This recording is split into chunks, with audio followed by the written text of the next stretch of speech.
Thank you to Gabe Mercado for giving us a field trip to Vivi Stop Baguio. Hello, everyone, and welcome again to Design Week Philippines 2021 Design Connections. My name is Cookie Santos, design lead at Canva, and I will be your host for today. If you didn't already know, Design Week is 10 years old this year. We've been showcasing Filipino creativity and innovation for a decade now, and this year's theme, Design Connections, celebrates the many facets of our diverse Philippine design scene.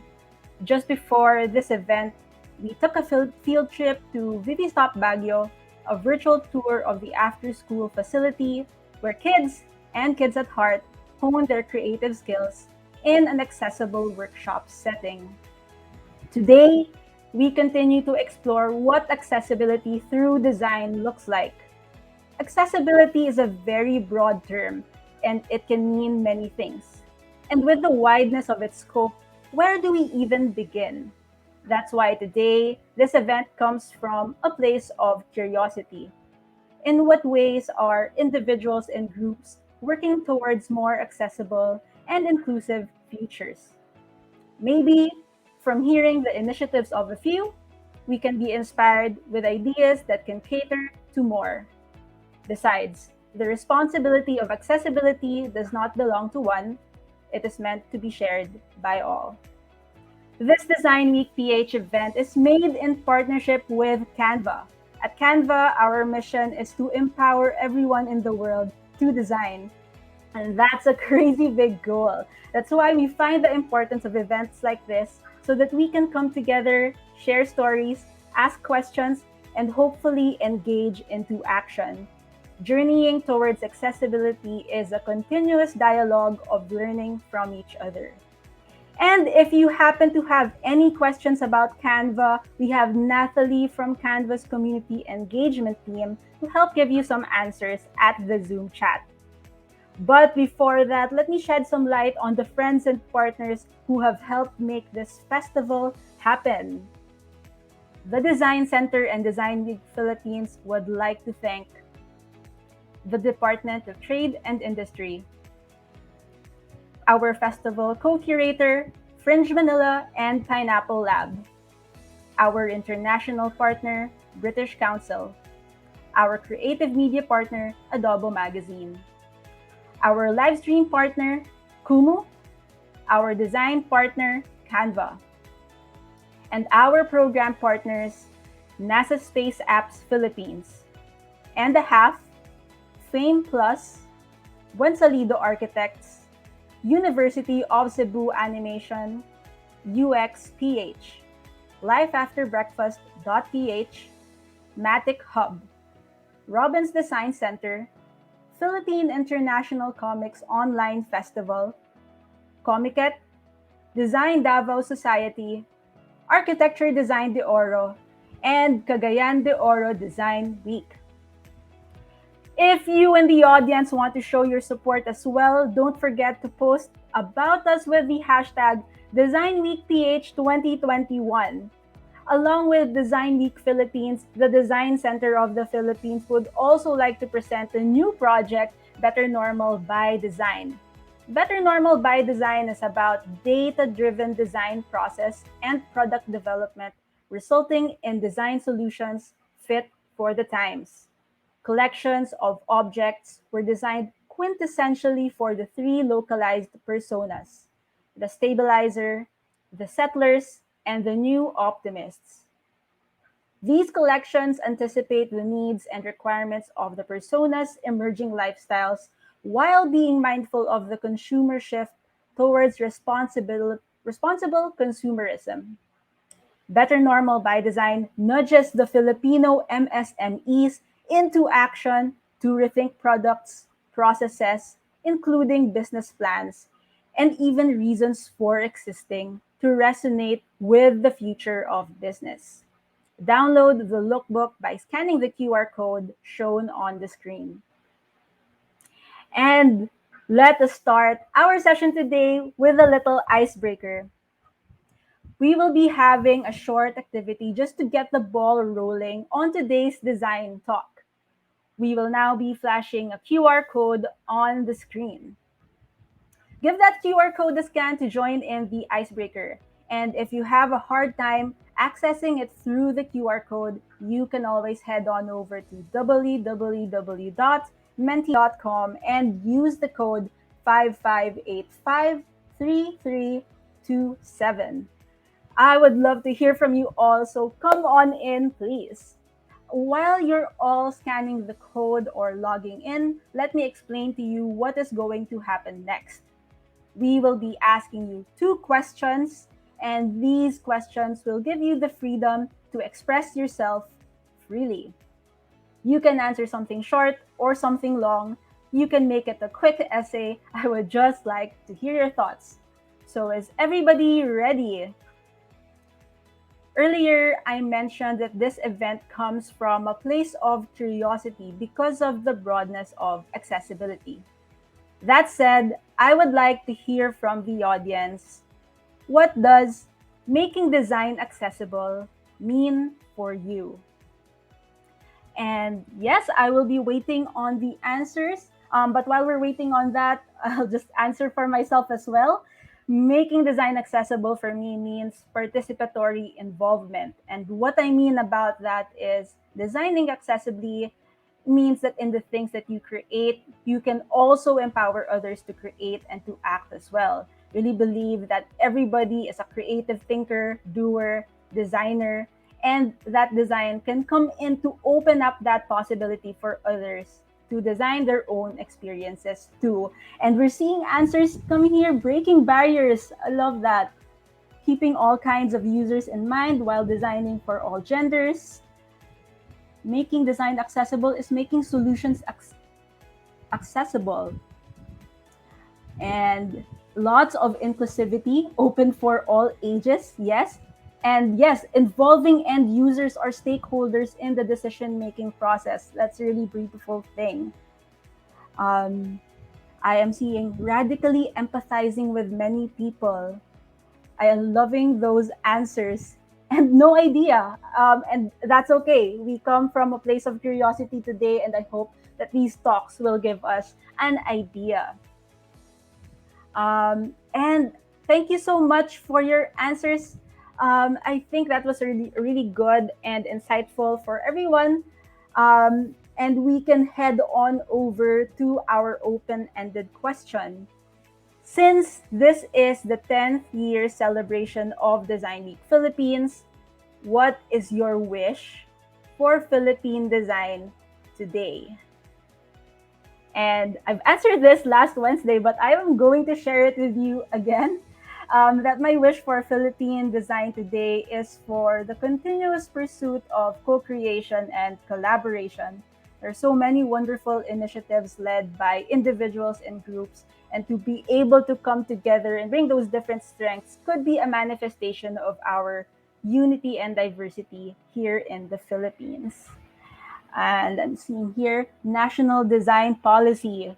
Yes, I think it would be good to really spread it out to the wide public for more awareness for people, appreciation locally and internationally to become globally recognized, surface and celebrate all kinds of creators from all walks of life. So, kind of related again to accessibility, to make Philippine design known internationally and for our aspirations to be heard. Lots of hope, lots of dreams there. Protect indigenous designers. Yes, really agree with that. More design education opportunities. We might be able to talk about that later. To be seen as one of the most important fields in the Philippines. Yes, totally agree with that. Thank you so much for sharing your thoughts with us. It's interesting to see the variety of ways we view accessibility and design, and that they are all valid pieces that fit in with each other. And to start making sense of those pieces, allow me to introduce our first speaker. Our first speaker is a designer and illustrator. He is a founding partner at Plus 63 and Hydra Design Group. He was the recipient of the Art Directors Club Young Guns Award in 2013. His works have appeared in print, digital, and animation. His illustration style is a combination of angular, graphic shapes layered with hand painted textures. At Plus 63, he designs identity systems for brands. The studio experiments with ideas, extending its scope to including creating prototypes for furniture design pieces or custom objects for memorable retail experiences, developing business models, and rebranding a university's athletic team. He is the Vice President of Communication Design Association of the Philippines, or CDAP. Please welcome Dan Matutina.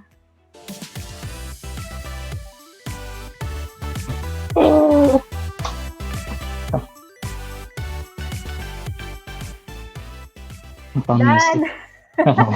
Hello, kamusta? Kamusta naman? Okay naman. Good Okay afternoon. naman. Yes, Yep. and before I let you speak, so may gusto ako i-bring up actually na did you know that years ago you did a talk in our school and I asked a question and my question is how do you deal with competition?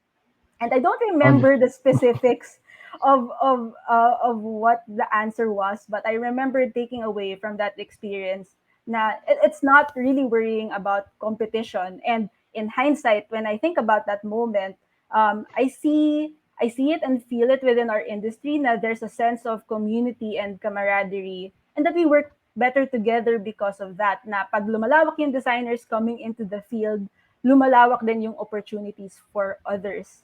So I think your approach is not only accessible to your work but also to you as a person. So I'm curious now, was there a specific moment or series of moments where you thought to yourself na, yes, like dapat ganito ka welcoming yung creative industry? yep. I think, oo nga. Sobrang tanda ko na sinabi mo yung anecdote na yun. Para I feel so old. But anyways, to answer your question, I think it was more of my experience when I was a younger designer. I think when I was still in university, and then I would really feel bad when I would email designers that I was a fan of. Tapos parang hindi ako makareceive ng email or response. So parang, and I remember clearly na iniisip ko talaga nung time na parang in-imagine ko, obviously asumero lang na if gumaling ako or sumikat ako na designer or something like that, I'll try to reply to all emails or messages that Mm. people would send me. So parang yun, I guess yun yung isa sa mga trigger na inisip ko na I would love to be very accessible to, I mean, given the time to a lot of people and how I can help them. So parang yun yung Nice. trigger na ano lang ako, na offend lang ako. So parang inisip ko, gusto ko mas maging mabait. Ganun. But no, actually, thank you so much for that. And I'm sure na hindi lang ako yung parang person na affect niyan. I'm pretty sure na ang dami mong na-affect all over. And that giving back, I think it ripples talaga. And I would like to hear from you more and I will give the floor to you. So once again, everyone, Dan Matutina. Hey, thanks. Thanks for inviting me. Uh,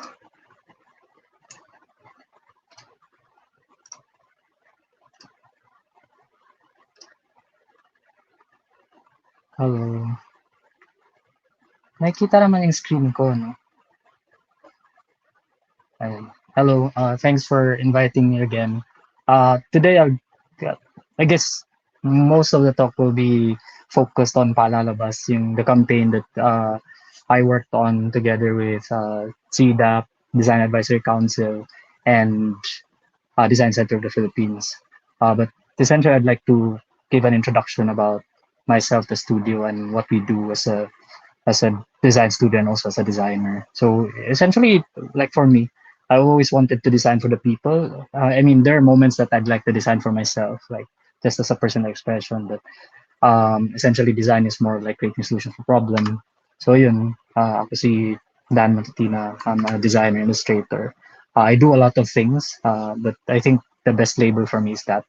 Um, and I run a design studio called Plus 63. I guess I've always been proud that I've been raised here in the Philippines, but we work with different brands, from local brands to international brands. And so we're a small studio and we're focused on I guess working on different design projects, but also on developing our own designers. So right now, si Rax and si Joe, they hopefully, I mean, like, they moved out and they're doing their own thing. So nandito na sa amin si Anton and si Apple. And we work on different projects from uh, apparel brands, so launching a flagship store to working on like packaging and product design. And then Plus 63 is part of a bigger design collective called Hydro Design Group. And then yung drama naman namin is parang more heads are better than one. Hydra is Acid House, Surge, KM, Plus 63. So parang yung thinking namin is we don't want to scale up as a studio kasi natatakot ako na maraming tao, but one of the things that we thought of na baka pwedeng modular yung pag-grow, na we can work on projects together, just put the group together if there's a project that needed all our strength. And so one of the projects that we did is part of our office, which is poised on a donut and coffee shop. But it's not just a place to showcase design or the thinking behind every Hydra member, but we also wanted to make it into a space for our designers, younger designers, to grow. So we would do events and we would collaborate with different creative people, but yung people handling those things will be our younger designers kasi parang thinking namin, parang okay siya as a training ground for them as well. So I'd like to share some of the works that I've done, that we've done as a studio and also part of Hydra over the pandemic. And it's essentially designing for different groups of people. And I think I really like the topic of design accessibility because yun nga, yung mga answers earlier, ano naman sila, I subscribe to all those answers. And I think it's more of making design accessible for a wide range of people, parang not just from high-paying clients, but to other people or sometimes people who can't afford it. So parang ako, yun yung focus ko on designing. But obviously, you need to do commercial work too for sustainability. But essentially, it's that. So most of the projects here were done over the pandemic. So one of the things, especially at the start of the pandemic, that I was really involved in was working with different healthcare workers and also communicators. This was, I guess, a few weeks nung start ng pandemic na we wanted to communicate how to navigate around COVID. So it's actually the work that we did. I don't see it as one of the like the really cool design work that you would be, I guess, na parang you see in folio presentation, but we thought it had a purpose to serve. So kasi nung time na yun, wala masyadong information. So we would just do assets related to COVID response and how people can, parang ito yung doctor's advice for caring for PUIs at home. Yung terminology pa nga PUI pa. So this was really early. This was PHCAN, yung Public Health Communications Advisory Network. And this is what I was doing and what we were doing like the first few months of the pandemic. And while we were doing it, I realized na parang, what about the fresh grads? Parang, how will they be equipped? Kasi walang naghahanap ng trabaho. So we did the Design Graduates Toolkit. So it's more of a mentorship program for a few of the graduates, and we invited friends to give talks. So yung member of that program was si Dana, Justine, Sarina, Mariana, Jad, and Sky. So parang ano lang, parang how people in the industry would work. We would teach them a few skills and we would ask other designers to give talks. So parang ano lang to, parang while a lot of fresh graduates weren't doing anything kasi pandemic na, parang tinatry namin punuan yung needs nila in this part of the, you know, in this part of their supposed to be career. So we'd help them develop their folio. So parang yun lang yung purpose of it para, may magawa sila. And then one of the projects that we're doing at Hydra now is working with MSMEs. And so we call the project Design Assistance Program. It's essentially that. And I asked yung mga ibang friends namin from Curiosity, who does research, and si Photo Kitchen, who does food photography, na to work with us on this project para lang, we can work on the research strategy, identity packaging, and eventually up to product photography. So, mostly it was all happening online, and we were so happy that we got to work with different brands. So ito yung isa from Manila, si Salin, yung parang refillable concept. And then we worked with this brand in Ozamis, the Johan's Dragon Fruit Ice Cream, which we changed the name to Ozam kasi wala. Ozamis. And then some of the whip that we worked on, so yan yung before niya, ito yung currently na ginagawa namin na approved work. So parang it's all yung helping all these MSMEs, well, three lang pala, to sort of navigate around the pandemic and use the time to develop the products. And there's another one from Davao City called Signature Creations, and it was renamed to Tambali, parang Tambali ba, to heal. And it's a kombucha brand which we also, redesign and developed. Parang the whole process was from research to strategy. So parang working with different creative people as well and working with the MSMEs. It's always very, fulfilling for me and for us at Hydra. And then lastly, which is like the gist, the core of the talk is, designing for the public. And this is the campaign that we developed with in CDAP, Design Center of the Philippines, and Design Advisory Council, which is called Palalabas. To be honest, right now, hindi ko sure nasaan to, ano na yung position ng campaign to aid, but I think maybe there's still opportunity because we're going out now, we're at alert level 3, and maybe it's time to, re revisit the campaign. So we started working on this in June 22, 2020. And then the idea lang was to yung answer this question using specific context of where we are currently in the time of pandemic. What single-minded message can we say to nudge Filipinos toward making the right choice in health and safety?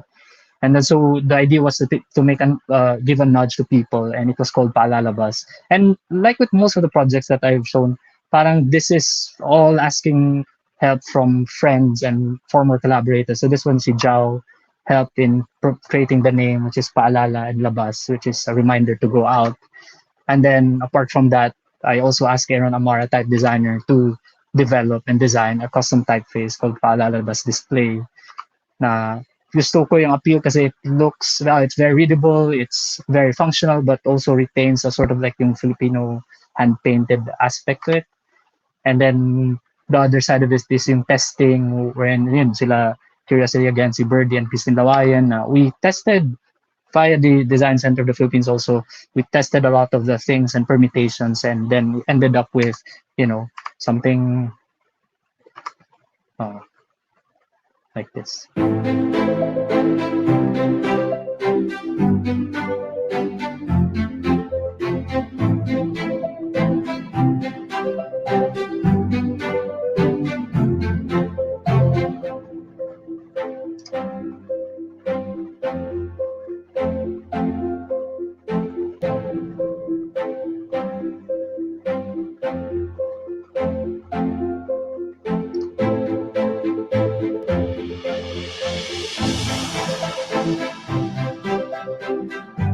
So parang ito yung mga various permutations na inisip namin na wala lang, parang nakakatawa lang na baka we could do in the future. So it's a lot of wordplay and a lot of very, casual language as well. So yun, it's just essentially like a text na paalalabas, and then with an iconography that we thought very simple and people would catch on right away, and various permutations of the different materials, and even Design Center would produce all the different, assets and materials. But apart from all of this, like yung developing of actual objects, we also, asked help from Canva, yes, plug, na to create a repository wherein people can use and access all these assets, and also the typeface, the font that Aaron Amar developed para madaling magamit ng mga ibang tao. And lastly, we were so super lucky na sila Rhea Design Center, parang, they had a, I guess, good relationship with Intermon City Lab na parang we were able to use it as a testing ground, kind of like a prototype city or location wherein we can apply this project and thinking. So I think baka better na lang if video yung to describe.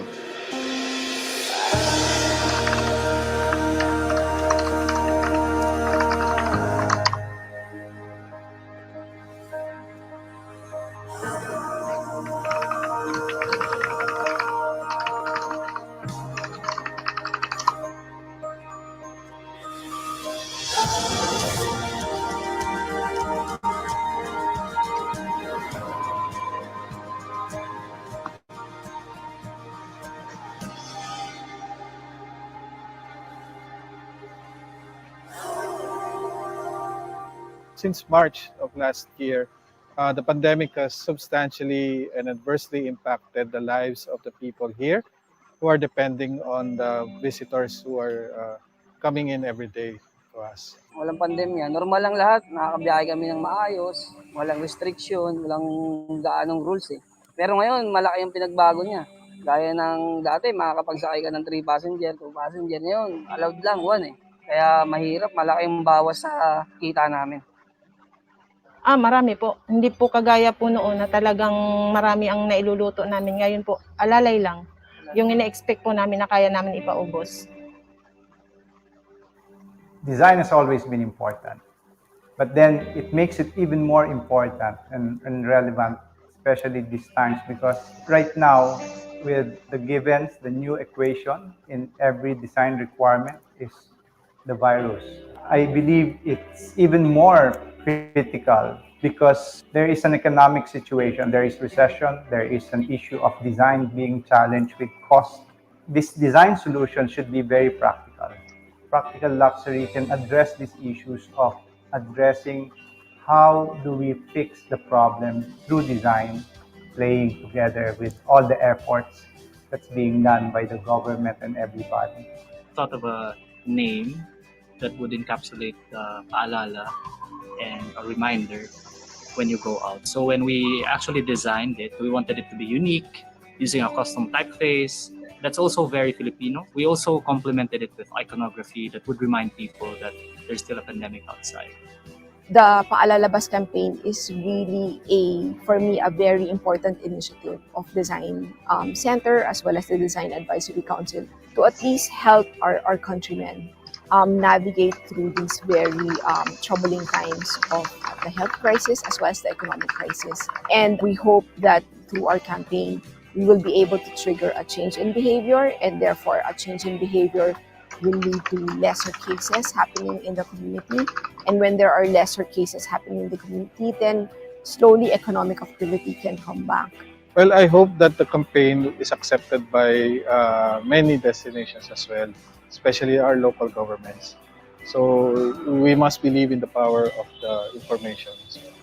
But there are areas na we thought communication would help, especially yung mga areas where we want the paalalabas materials to appear, like in public spaces, in karinderya, in public transportation. Parang tingin ko, parang dun sa mga area na to, we can be a bit more informal and colloquial na makakausap natin yung mga tao in those spaces na without scaring them. Parang ano lang, when we go out, we see, okay, may paalala. While we are rolling out the vaccines and while people are getting vaccinated, we should be reminded of the fact that there are still some protocols that we need to properly observe. And the best way to do that is through this nudge of the paalalabas. Paalala din po sa mga customer, kasi ito nga po ay tourist spot. Malaking may tutulong. At least hindi ko na kailangan makikita na rin nila na, kailangan natin mag-ingat. Kailangan distancing, official, face mask. Once na makita nila yung mga sign ng paalalabas, maaalala agad nila eh. Gaya nga ng may kasabihan nga tayo, ang gamot sa nakakalimot ay paalala.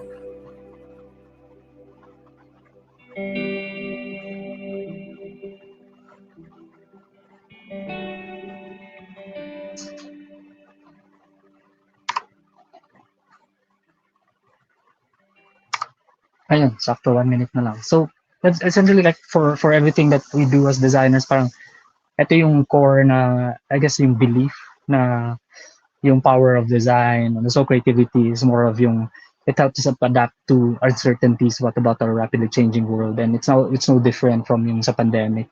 And design allows us to think ahead and open up our imagination to various possibilities. And yun nga, I mean, with this, strength of the design industry and practice, and hopefully we can use it to reach more people. So ayun, thank you, and if you have questions, just let me know.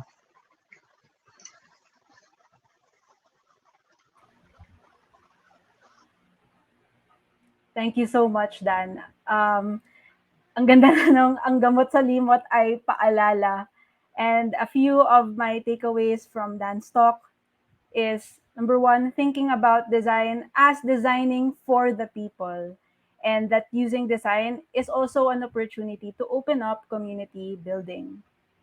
Dan also mentioned that accessibility is also about adapting to the times.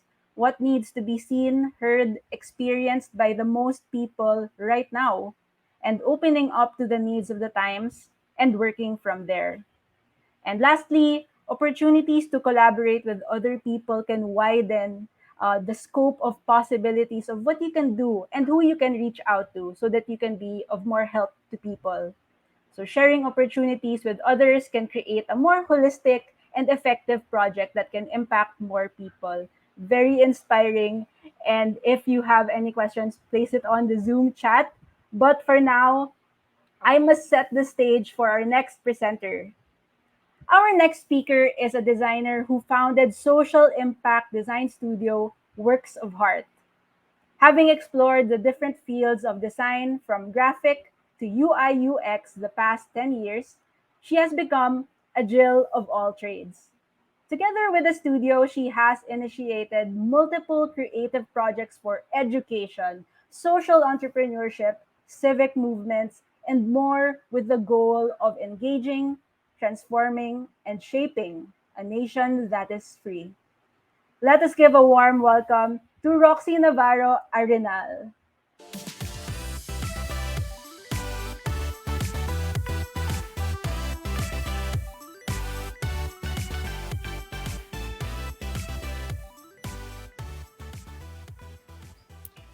Roxy, how are you there? Hello. Hi, Cookie. Doing good. Doing good naman.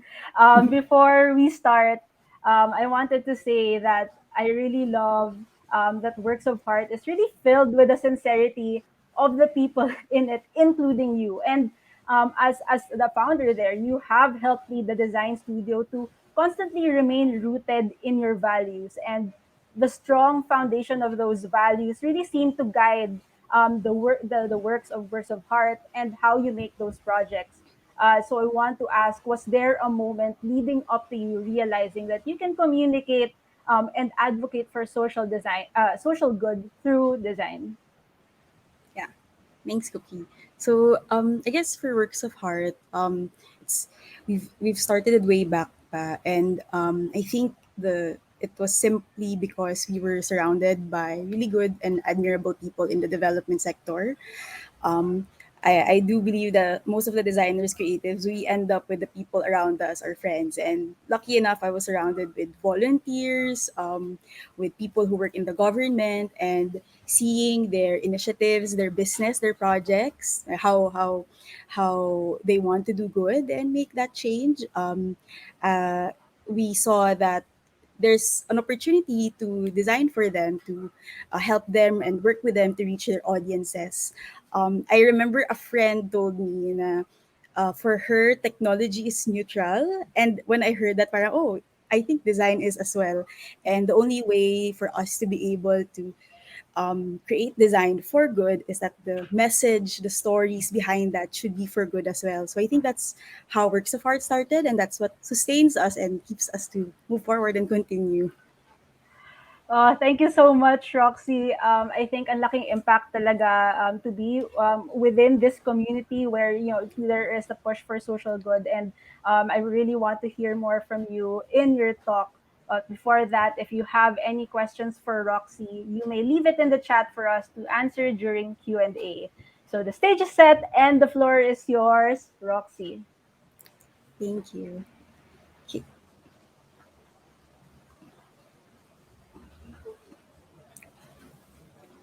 Okay, so hi everyone again. I'm Roxy, and I'm from Works of Heart. So I guess I would love to talk about Works of Heart a little bit more.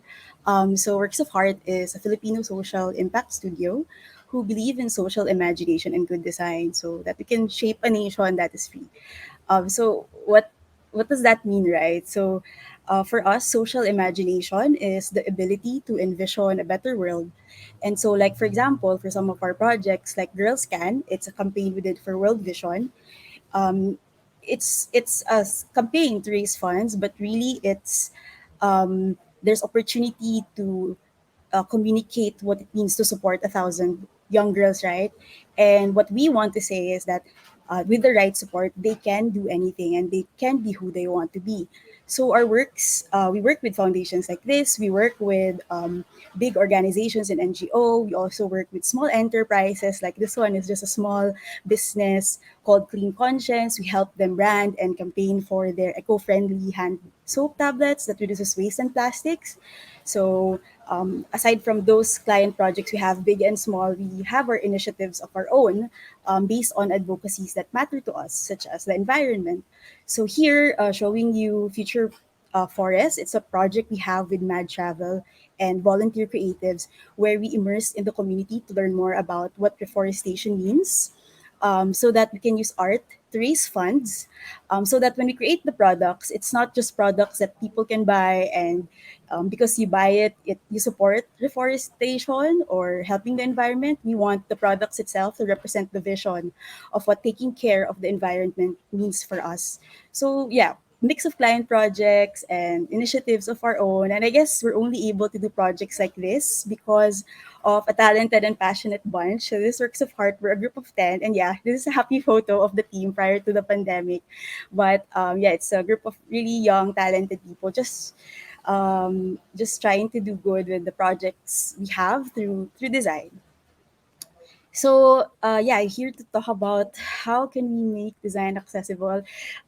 It is a hard question, and that while I was preparing for this talk, I asked myself what are some of the projects that can show how design can be made accessible. So I tried to unpack it, and I had more questions when I did. Like when you talk about accessibility, in what way or to whom? Is it accessible design, the craft, or the process itself? Do we want to talk about accessibility of design to the creator designers or design to the audience? So that's a lot, but I do want to talk about those things and at different levels, so that even if you're a studio like us, a designer, or the person wanting to benefit from design, you know the role, how to make it accessible. So the first thing I want to say is to seek out people you want to work with. And I guess this is the first thing that came to my mind because Works of Art started because of this fact. Because the very people we want to work with are the organizations in the development sector. They have barriers to design. So it may be because of priorities. Maybe they need to change the world, or they need to solve so many problems. Maybe design is on on the lower part, or maybe they don't know the value, or maybe they lack time or lack of funds. So to be honest, as a design studio, it was hard to think about how we can make design accessible because in reality, it's our business. We have to be paid to do design. And I don't want to talk about accessibility in a way just making it affordable. So a better way to think about it, I feel, is to seek out the people you want to work with, who you think would benefit from design. As studios or businesses who want to do good, we have to rethink how our business would work. We can't just always wait for the clients to come to us or the organizations or individuals to come to us. We can make that first step, and it takes a lot of effort. So, the project I want to talk about is My Readers. So, My Readers is a part of a program we designed where we immerse in their community on the ground for a week to understand their program and their organization deeply so we can propose design solution. It's a Malaysian nonprofit started by teachers that aims to improve English education in their country. Learning about them and what makes them stand out, the team created a logo that would represent their core model, teaching one-on-one. So there's so many education organizations for education, but really what we want to focus on is what makes them special, and that is why we crafted a logo that just explicitly shows that.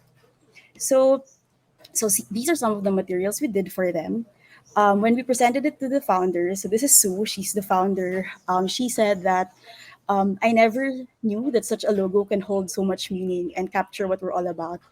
And that stayed with me because for big nonprofits who do so many things, sometimes they just need to see that they can be represented and that such visuals can resonate with them.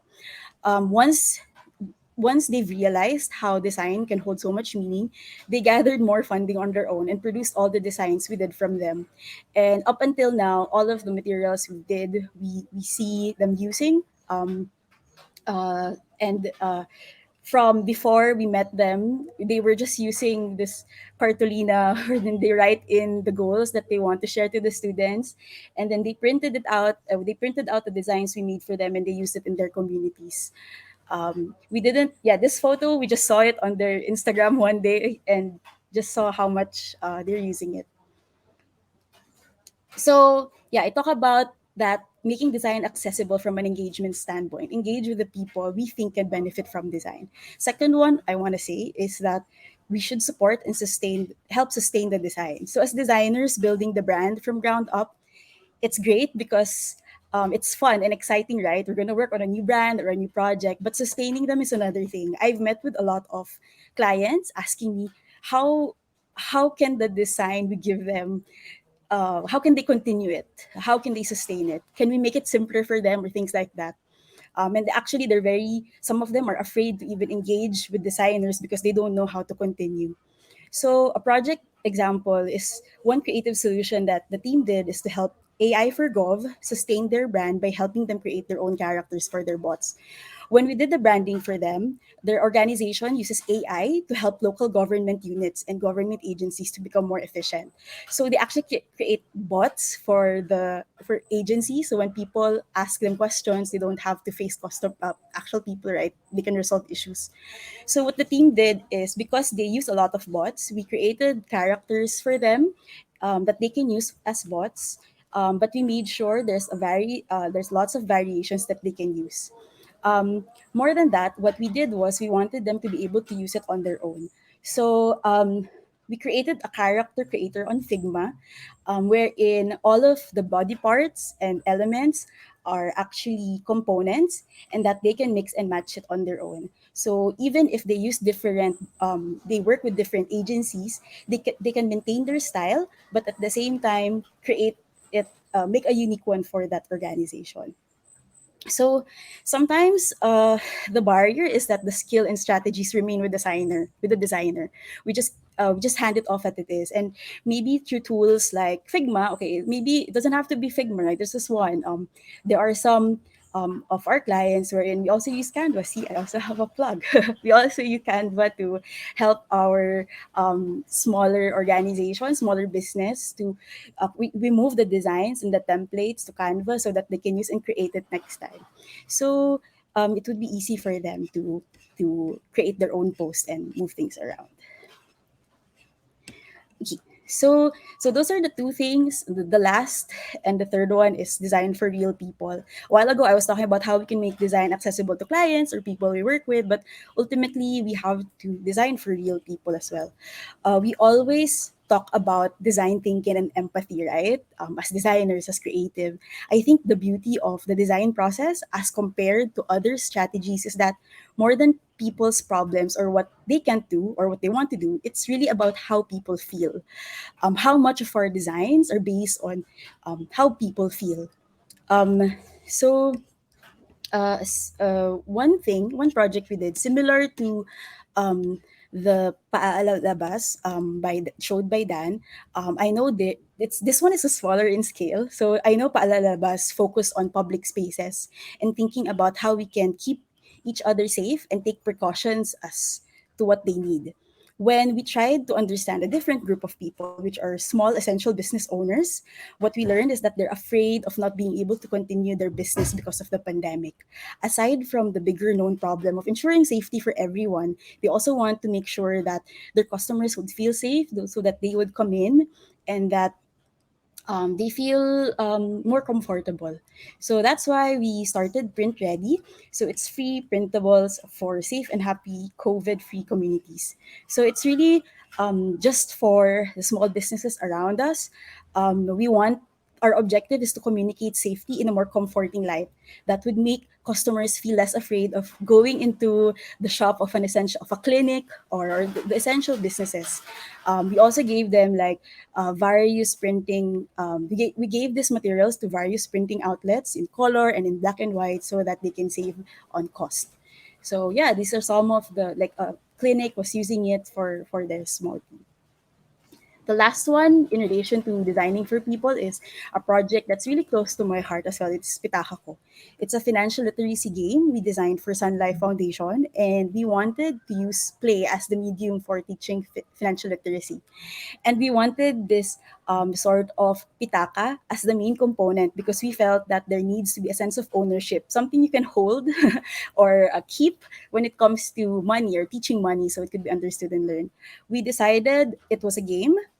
Because we decided it was a game, it was natural to limit it to 5 to 10 players. In the process, we realized that for it to reach more people and to be truly effective, it needed to be in the context of a classroom, guided by a teacher, and we did that. And then the next thing we realized is that we forgot, but actually you should have known, that okay, private schools have 5 to 10 people, but how about public schools who range like 40 to 60 people per classroom? How can they play this game? And it's actually the public schools that don't have that much materials. Teachers are already doing so much to like look for materials that they can use for their class. So, through the help of game designers and public teachers themselves who helped co design with us, we were able to use the concepts of family, bahay-bahayan, so that students, even big number of students, a big classroom, can play the game.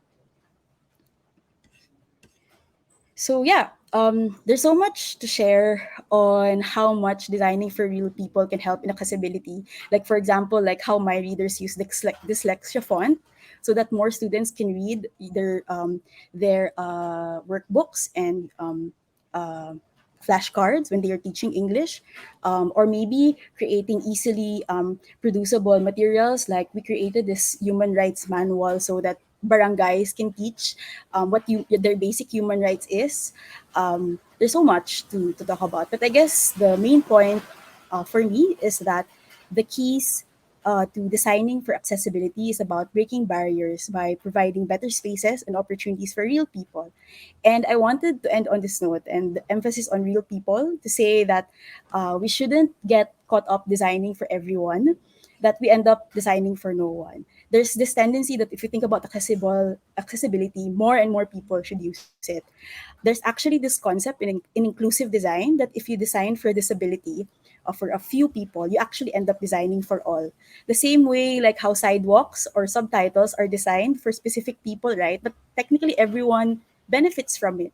Everyone gets temporarily disabled or lacks access and would benefit from that as well. So I guess I wanted to end with this, that when you think about design for accessibility, have the bias to design for those with least access and opportunities. It will soon cascade, and in the process, we end up designing for all. So I think that's what design for accessibility is for me. So yeah, I think that's it. So much stories to say to share, but thank you so much for listening. And if you have any questions or want to focus on particular projects, I'll be happy to share. So thank you.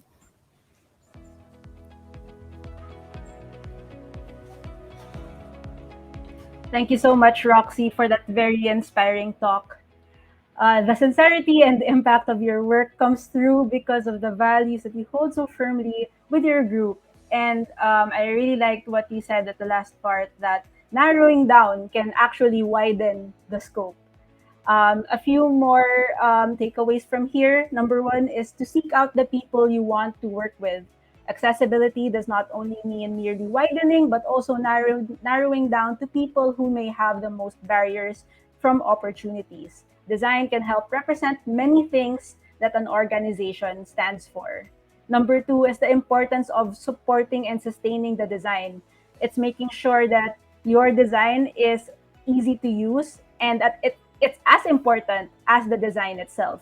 Design should be flexible for other people to use and to make it their own, because most of the time skills and strategies remain with the designer. So we must always understand that there is beauty in the design that evolves through the way that it is sustained by other users. And lastly, design for real people. The beauty of the design process is it is an invitation for people to feel.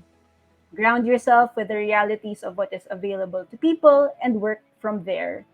And don't get too caught up in designing for everyone that you end up designing for no one. If you like that presentation or any of the others you've seen today, Don't forget to post about Design Week Philippines with the hashtag DesignWeekPH 2021. And there is more. Okay, so now we move on to the next speaker. In addition to being one of Enda Half's graphic designers, she heads the learning arm of the studio with projects like Workshops and a Half and Design Dialogues. Enda Half believes that design can do more. By introducing different arms like the learning arm, the studio is able to create platforms for discussion of topics and issues that affect the creative industry, but more importantly, foster opportunities for learning and knowledge sharing within the community. I am very pleased to welcome Kay Aranzanso.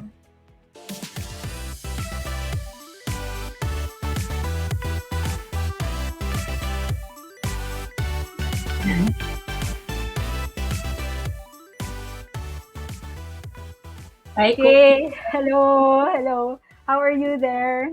okay naman. Okay naman. Excited to share. Yes.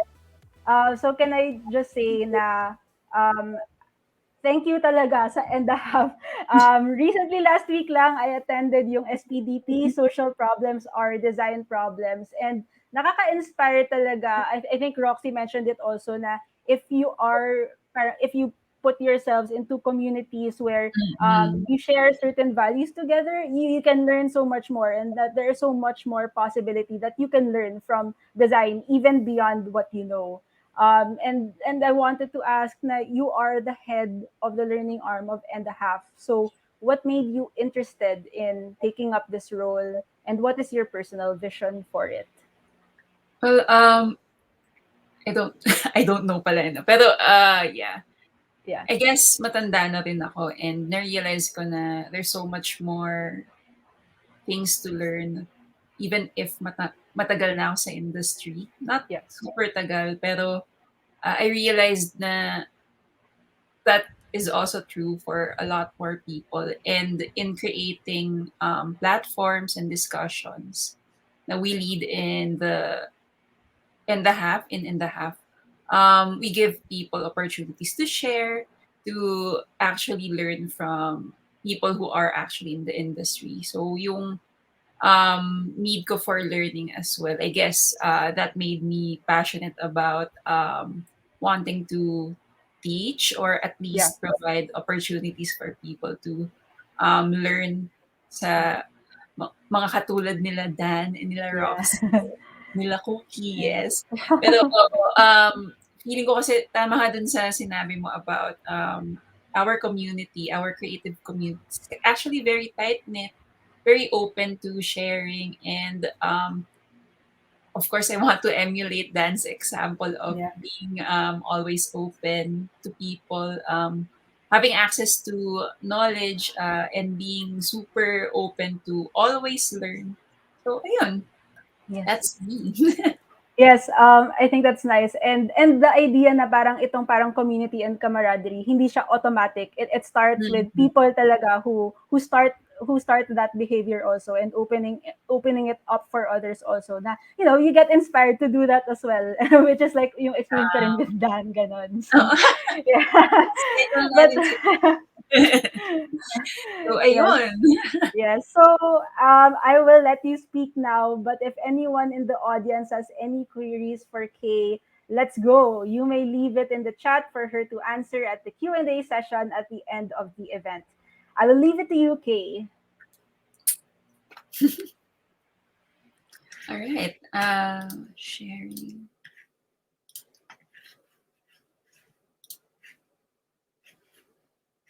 content.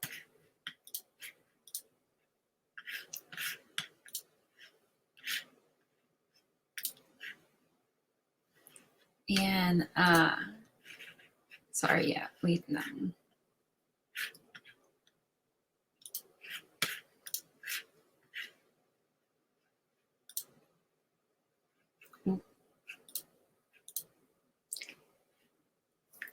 Hello, good afternoon, everyone. I'm Kay Aranzanso.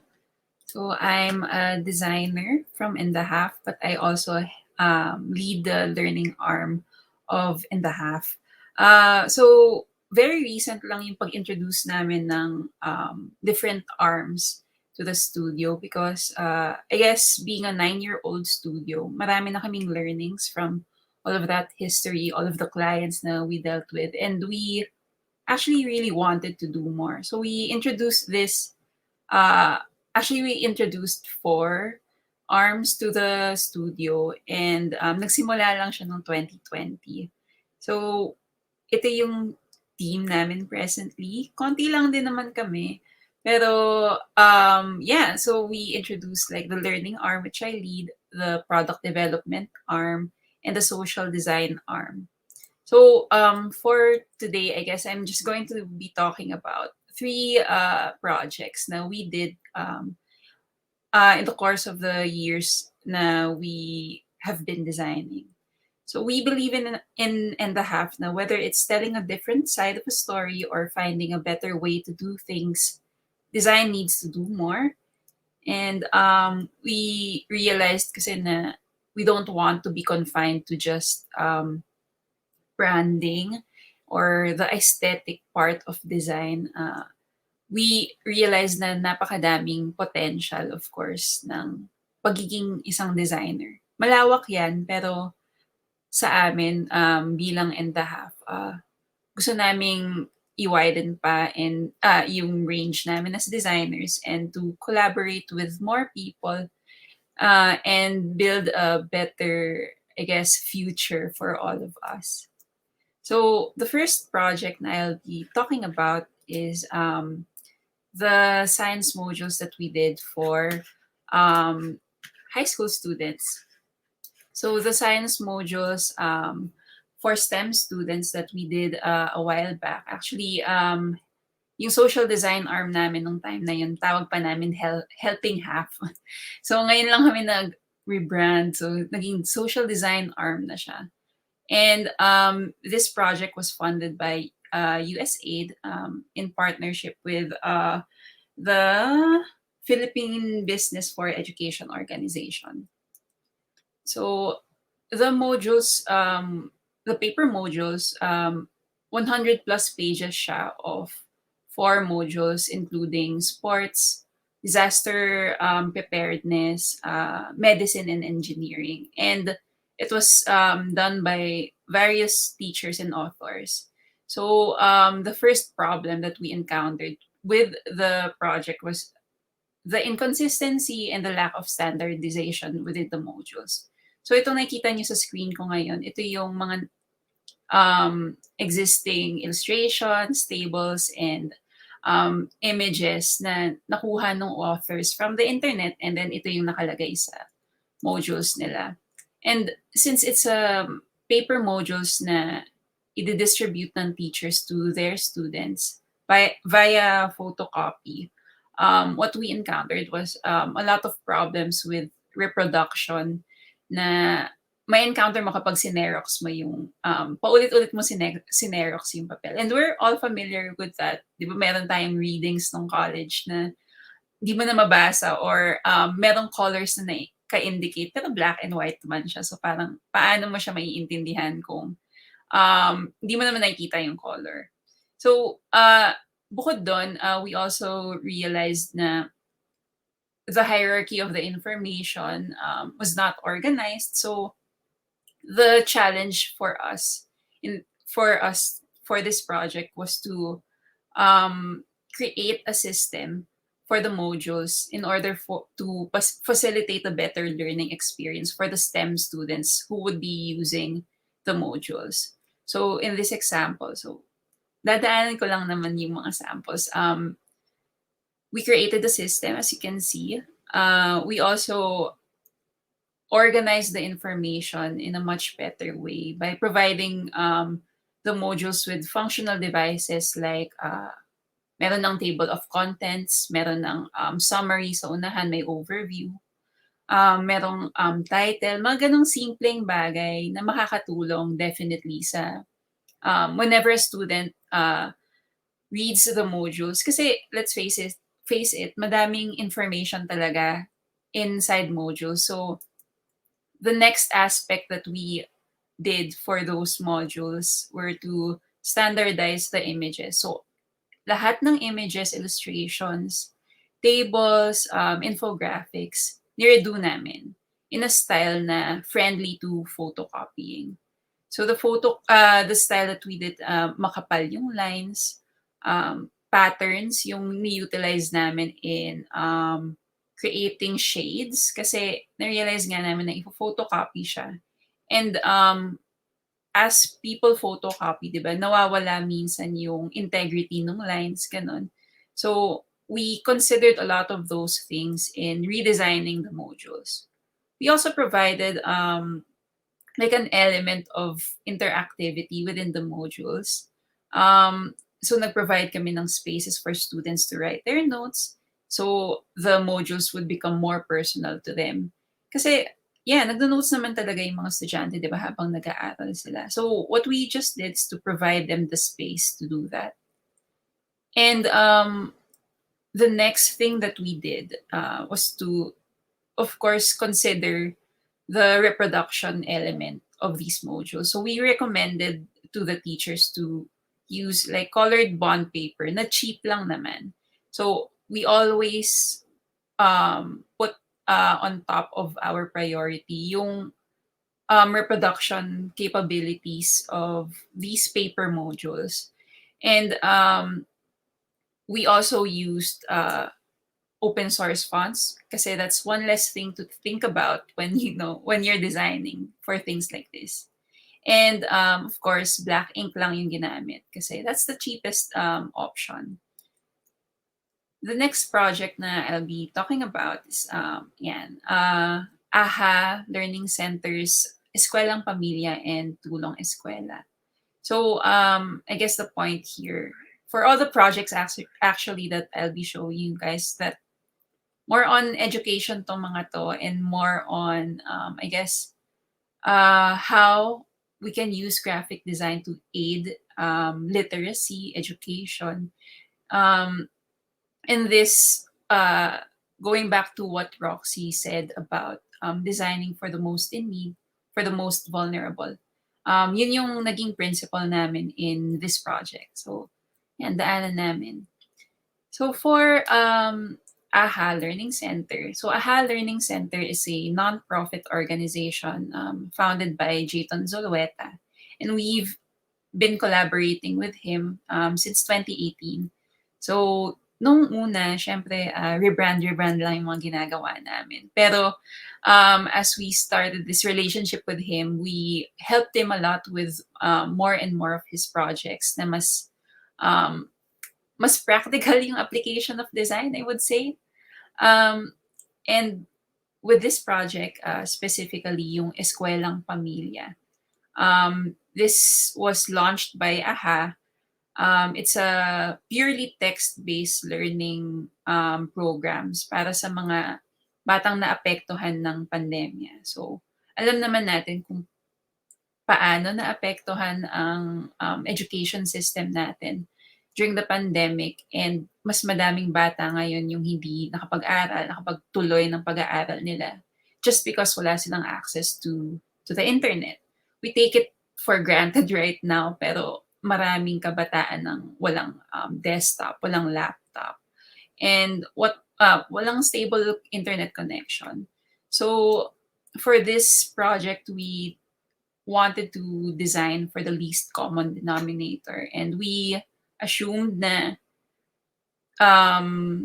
low-income families would have like at least one mobile device na may access sila to Facebook free. So lahat ng lessons, over 500 lessons that the AHA team did was purely text-based. And what we did for them, aside from the branding, the obvious things na a design studio that does, that we created a teacher guideline for when they present their lessons inside Facebook Free. So, syempre yung assumption dito ay wala silang data. So, Facebook Free talaga. Hindi sila makaka-access ng images, hindi sila makaka-access ng links. Kunyari, mag-link sila ng YouTube. Syempre, kung wala kang data, hindi mo yun mapiplay. So we just recommended a couple of guidelines when they present their lessons. So yung mga guidelines na yun, simple lang.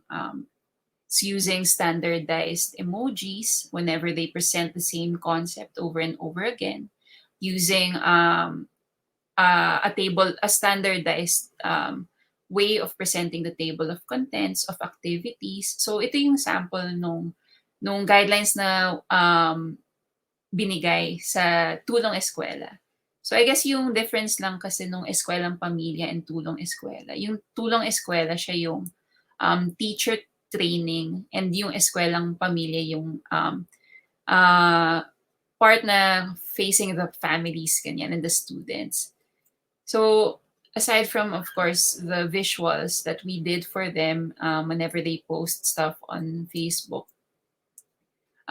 we provided, yes, the guidelines for the teachers that they can use. And ito yung sample nung isa sa mga classes, virtual classrooms that they had. And ito yung picture ni Jayton from before the pandemic pa. So I do really encourage you to support AHA kasi napakaganda nung advocacy nila. And aside from, of course, empowering them with design, we also assisted in creating and launching the AHA Scholar Shop. And we realized, I guess, now that we're doing more and more social design work, it's our power to connect those who have the capacity to help such advocacies like this. I guess in yung nagiging maganda with the relationships that we build, we become the bridge that enables people to help organizations like this. And of course, aside from being the bridge, syempre gusto rin namin tumulong. And I guess super nag-resonate sa amin kasi yung si Jayton, of course. Pero yung sinabi niya na those who have less in life should have more in education. And totoo yun. Kasi napakahirap lalo na ngayon. So we do what we can and we help where we can. So helping AHA actually really, of course, brought us fulfillment. Pero ayun, just really advocating for the organization as well helps a lot. And then for the next project, last project I'll be showing, it's the new service that we are we're doing for In the Half. So that's workshops. Yung workshops In the Half kasi usually we do have brands and corporations as clients for capacity building, things like this. So in workshops In the Half, what we do is we teach people our way of designing. And I guess why I wanted to show you guys this particular logo mentorship program that we did is kasi iba siya from the rest of the clients that we had recently. So yung Explore P4D logo mentorship program siya na we did with the District for Pangasinan logo finalists kasi they had a contest in which they a logo designing contest. So what Congressman Toff De Venecia wanted was for us to come in before they decide on the winner and then sort of train them into refining their submissions. So I guess what I wanted to share here is the fact na, yun nga, iba siya dun sa brand and corporation workshops na we usually do. Kasi the finalists here were not design professionals. They were hobbyists, students, people who don't design. So, paano ka magtuturo ng graphic design to people who aren't formally trained pero trying? What we realized in this project mostly is that we have to level with the finalists. We didn't want to impose upon them yung aesthetics or yung standards namin as a design studio from Manila, ganyan. Kasi obviously, sila yung mas may stake and mas may alam sa kung saan sila nanggaling, kung ano yung Pangasinan District 4, kung ano yung cities nila. And what we wanted to do, most importantly, was to just empower them with more frameworks, ganon, more tools in to better design for their logos. And I wanted to share din kasi that ito yung before and after samples nila. Nakaka-proud siya and nakaka-fulfill. Kasi sandali lang namin sila tinuruan, 3 sessions lang siya. Pero they came into the session with open eyes talaga na parang, sige, teach us how to better do this thing. They wanted to learn. Na gusto ko i-share na a lot of them didn't have the programs designers usually use. Wala silang Photoshop. Wala silang Adobe Suite. So, yun. Meron silang Canva, ganyan. Meron silang free software that they used in designing their logos. And super privileged nung feeling ko nung time na yun na tinuturuan namin sila. Kasi us as designers, we take that for granted. Trabaho natin yan, ganyan. Pero the constituents of District 4 really wanted to learn and really wanted to improve their craft, ganon. And ang ganda nung naging resulta. Kasi over the course of just 3 sessions, they were able to really listen, I guess. So parang we felt really flattered kasi parang bakit nyo naman kami papakinggan? Pero we just really gave them the right tools, gave them the right advice, mga simpleng bagay na would help them. And we equipped them with a design thinking mindset, more than just the graphic design aspect of the lectures, ganon. But we equipped them with a design thinking mindset that would benefit them in the long run. And they can apply that mindset in other things, in problem solving, ganyan. And I guess that's what, for me, is making design accessible. It's, meeting people halfway, equipping them, giving them the right advice, giving them access to knowledge. Kasi I guess in the creative circle, meron lang talagang gatekeeping vibes sometimes. And that's what we want to be able to get over. Kasi gusto natin, at least here sa amin in the half, na to make design as accessible as possible by providing such programs like this. Ayan, sample lang ng response ng one of the contestants. And it's truly fulfilling. Kasi alam namin na magagamit nila to, yung knowledge na na-impart namin in their future endeavors. And yeah, I guess that's what we believe in, that design can do so much more. And that's, I guess, what we wanted to do for the learning arm and the social design arm of In the Half. So thank you, everyone. Salamat.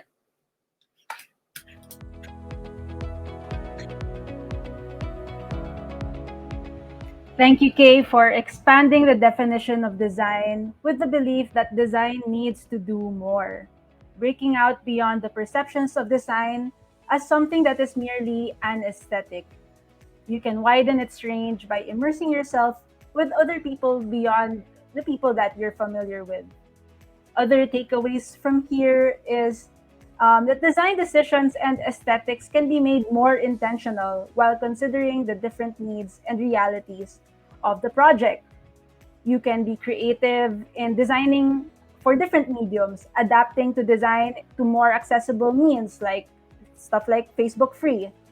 And that designers can impart their skills not only to design for others, but to also teach design to people who may need and want to learn this. This requires being able to open to people's own experiences and letting them be empowered to create from there. and getting over the gatekeeping, and let us learn to meet people halfway. If you like that presentation or any of the others you've seen today, don't forget to post about Design Week Philippines with the hashtag Design Week PH 2021. And now, if I may introduce to you our final speaker.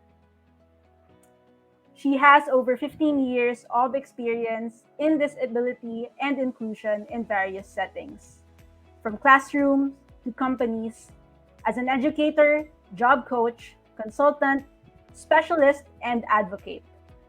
She is currently the Inclusive Employment Technical Specialist of HI Philippines, Indonesia, and the Mekong region. She took her master's degree units in special education and is presently taking her graduate studies in organizational psychology. Everyone, a warm and wonderful welcome to Cristel Tolentino.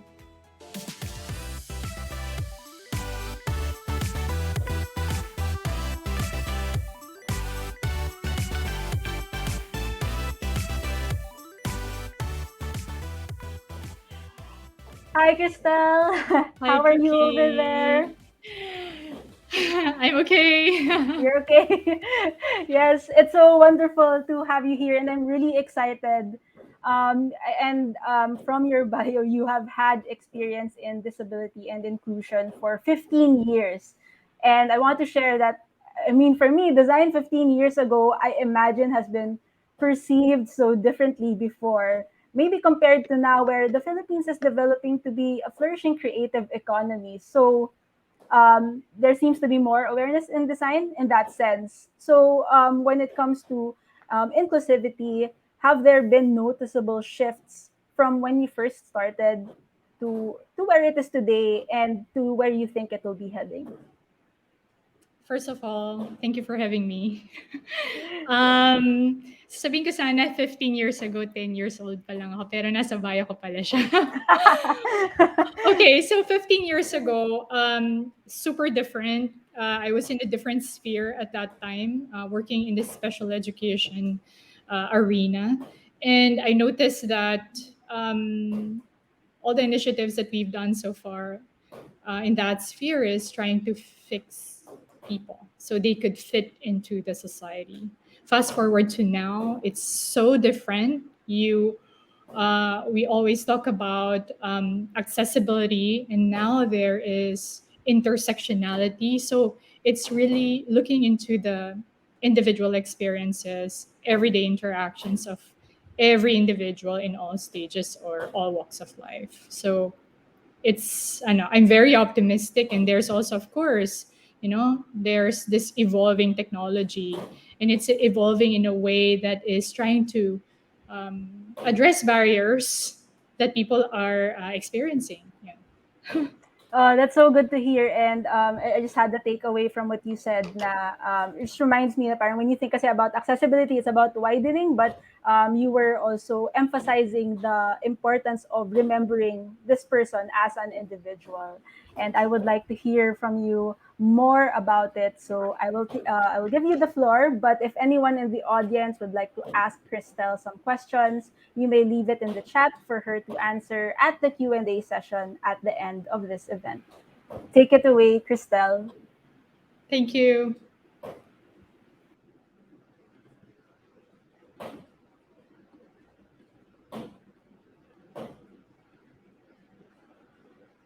Okay, so I hope you are seeing my slide.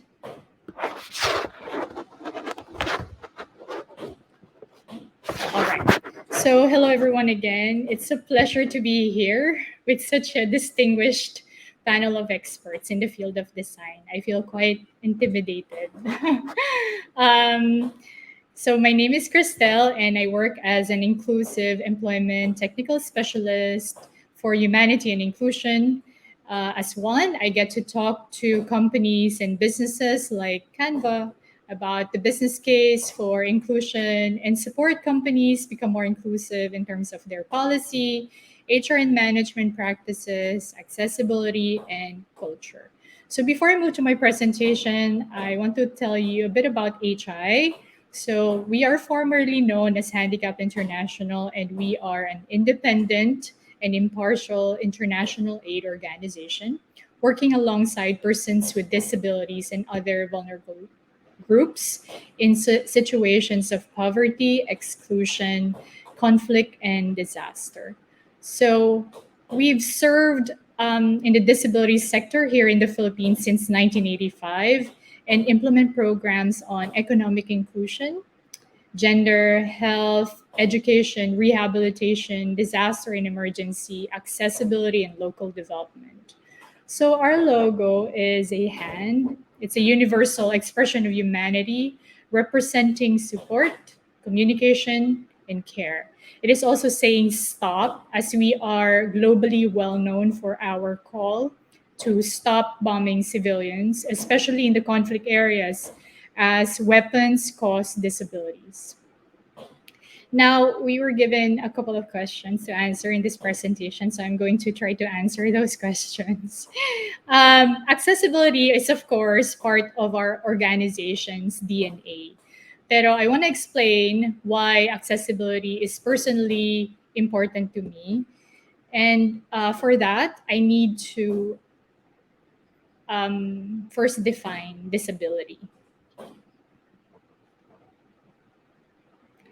When you hear the word disability, what automatically comes to mind is a person who is using a wheelchair. Now, there's a huge misconception around that image. Okay.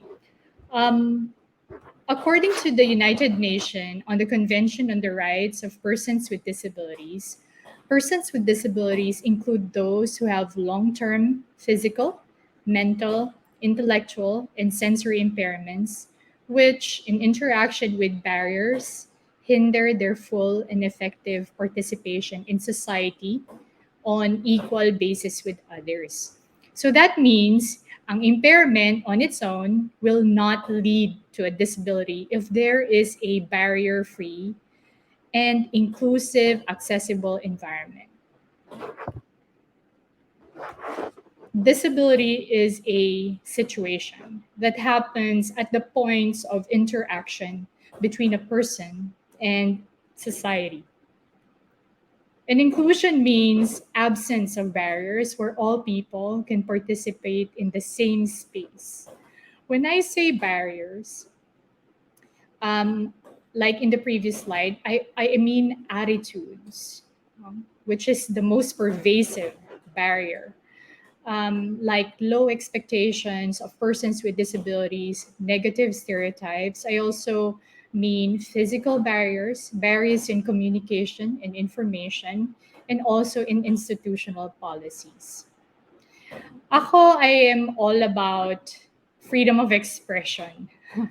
I remember this one story of a company after finding out that a certain demographic, like blind women in particular, are so into makeup, decided to launch a brand ng lipstick that has braille on it that says kung ano yung color ng makeup that you are using.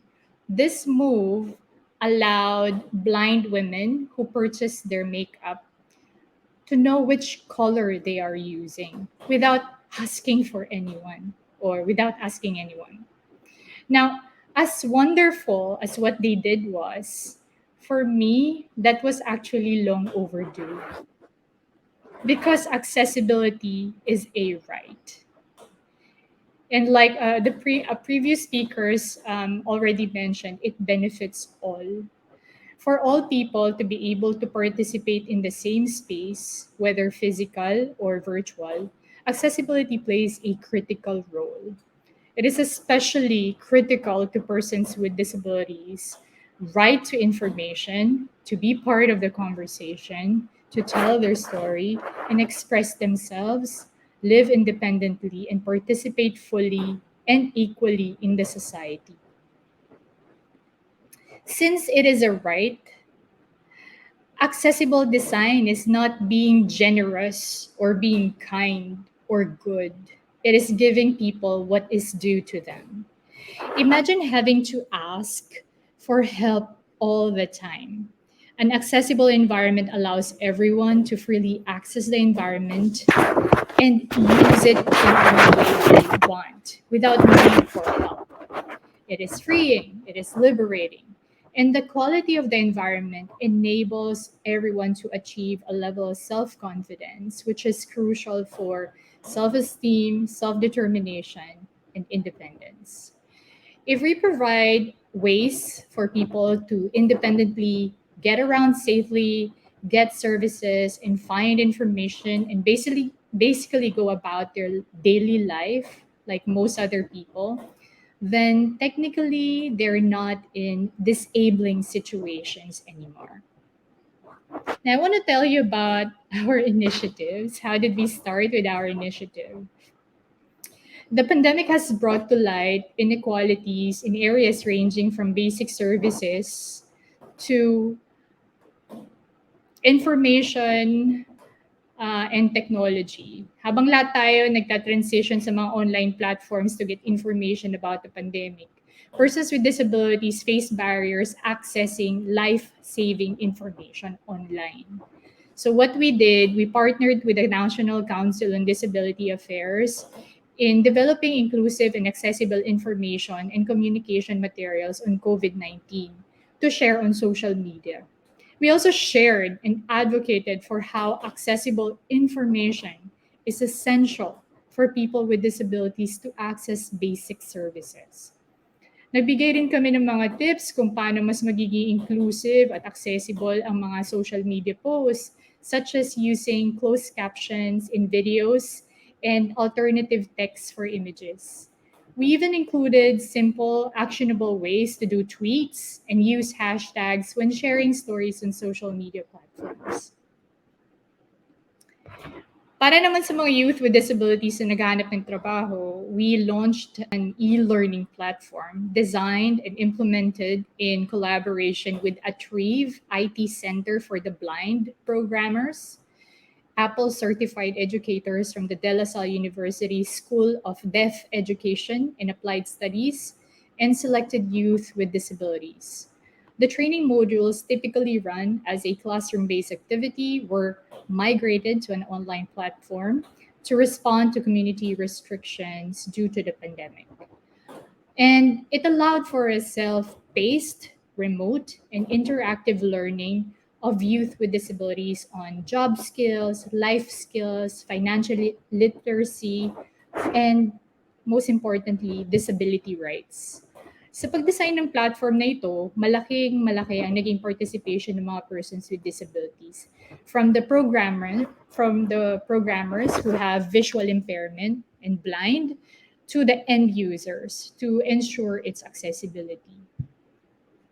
So at present, we continue to work and partner with companies and build their capacity to make their businesses more inclusive, following the disability inclusion framework, where accessibility plays a huge role.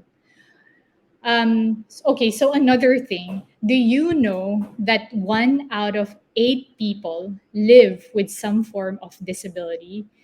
If you think about it, that's a lot of consumers and talents that businesses are not able to tap when they are not intentional about accessibility. Persons with disabilities include children, mothers, women, girls, boys, as well as older people. So to end my presentation, I would like to share 3 things that we keep in mind as all the time to make design more accessible.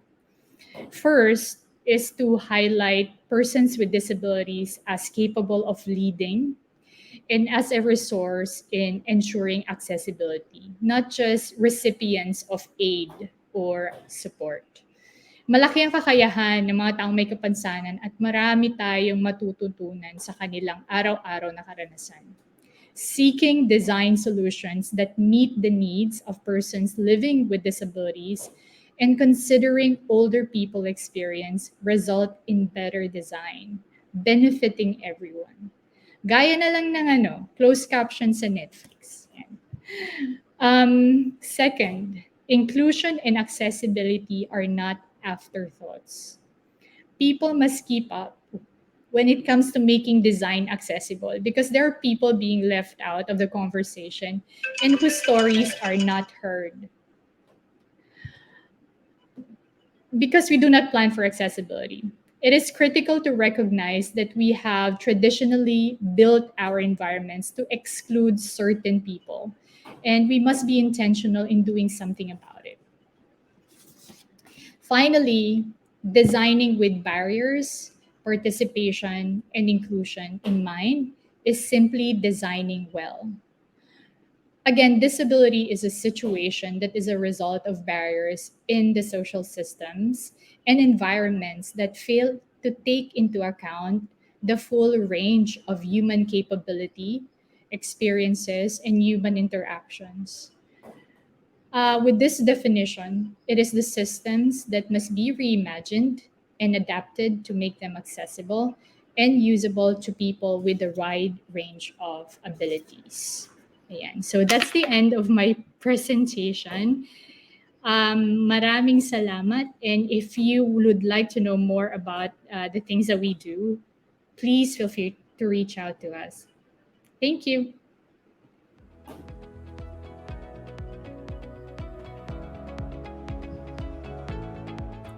Thank you, Christelle, for sharing with us a wider view of what accessibility could mean and making us more aware of these. Some takeaways: accessibility is a right and it should benefit all. It is not merely about generosity and kindness, but really just giving what is due to them. Accessibility means to provide safety and confidence to navigate life, and engaging with people and involving them into the conversation as co creators. It is not merely about being recipients of aid, but being empowered to act with confidence. And to start the process with inclusivity and accessibility in mind is what means to be designing well. If you liked and are enjoying today's design talk, don't forget to post about Design Week Philippines with the hashtag Design Week PH 2021. And thank you again for sharing your energy with us. And we are now gonna head to the Q&A session. Okay, so I'd like to welcome back Dan Matutina, Roxy Navarro Arenal, Kay Aranzanzo, and Cristel Tolentino.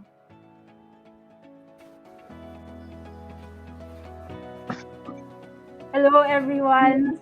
Kamusta? How was before we start with some questions here, meron ba tayong thoughts from everybody's presentations or anything?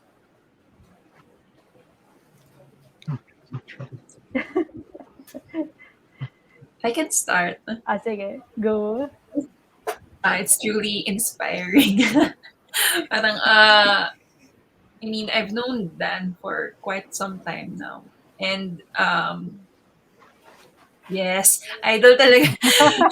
Grabe. Pero, I'm also super happy to be meeting Roxy. Hindi pa kami nami-meet, pero to know na napakadami at least projects na in existence na ganito, it's really encouraging kasi parang I guess what we realized then in the pandemic, uh, yung benefit of collaboration and co-creation with like-minded people, marami siyang nagagawa.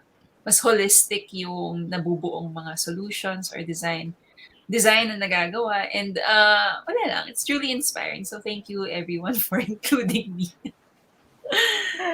Yay! Yep. Okay. Anybody else, or we could do to the next question? Okay, sige. Okay na. Let's start with the first question lang.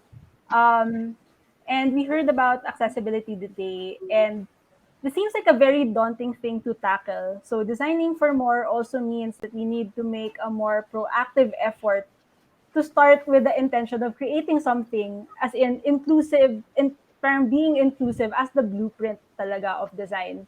So what are your suggestions? Where do you start? And how would you suggest people who are interested with this intent to practice designing with accessibility in mind. Does anybody want to start? Sige. Sige, si ano na lang, si Dan na lang. Grabe.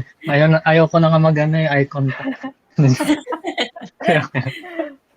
Okay. Yun dun sa question mo. I think parang it should start by talking with people like Cristel or, parang people who are more knowledgeable in that particular, in my expertise dyan. Kasi, I mean, siguro when I was a bit younger, a long time ago, siguro when you design something, you have a lot of assumptions. So inisip mo, you can solve all the problems by yourself, or because you're a designer, you can solve everything, but you can't. I mean, you need to, parang kagaya ng mga previous speakers, yung mga pinsan ko lang, you need to work with people who are experts in different fields. And for me, kunwari, working with a researcher, working with a teacher, or working with healthcare workers, yung mga experts talaga dun, kasi the information you get is from someone na involved in that work. So, yung nabanggit din ni Crystal earlier, yung intersectionality, I think a lot of schools and universities and a lot of people from different fields are also into that nowadays, kasi parang you learn a lot from each other. So for me, yun yung tingin ko. I can't design na parang dahil may naisip lang ako na I want to solve. Kasi most of the time, I'm sure mali yung assumption ko. And dahil hindi ako magaling dun sa aspect na yun, I want to be there. Like, in general, when we design, yung tingin ko, as a designer, parang nandun ako as a support. Yan, alam mo yun? Parang, siguro kung pagawan mo ako ng logo, pwede siguro tingin ko magaling ako doon.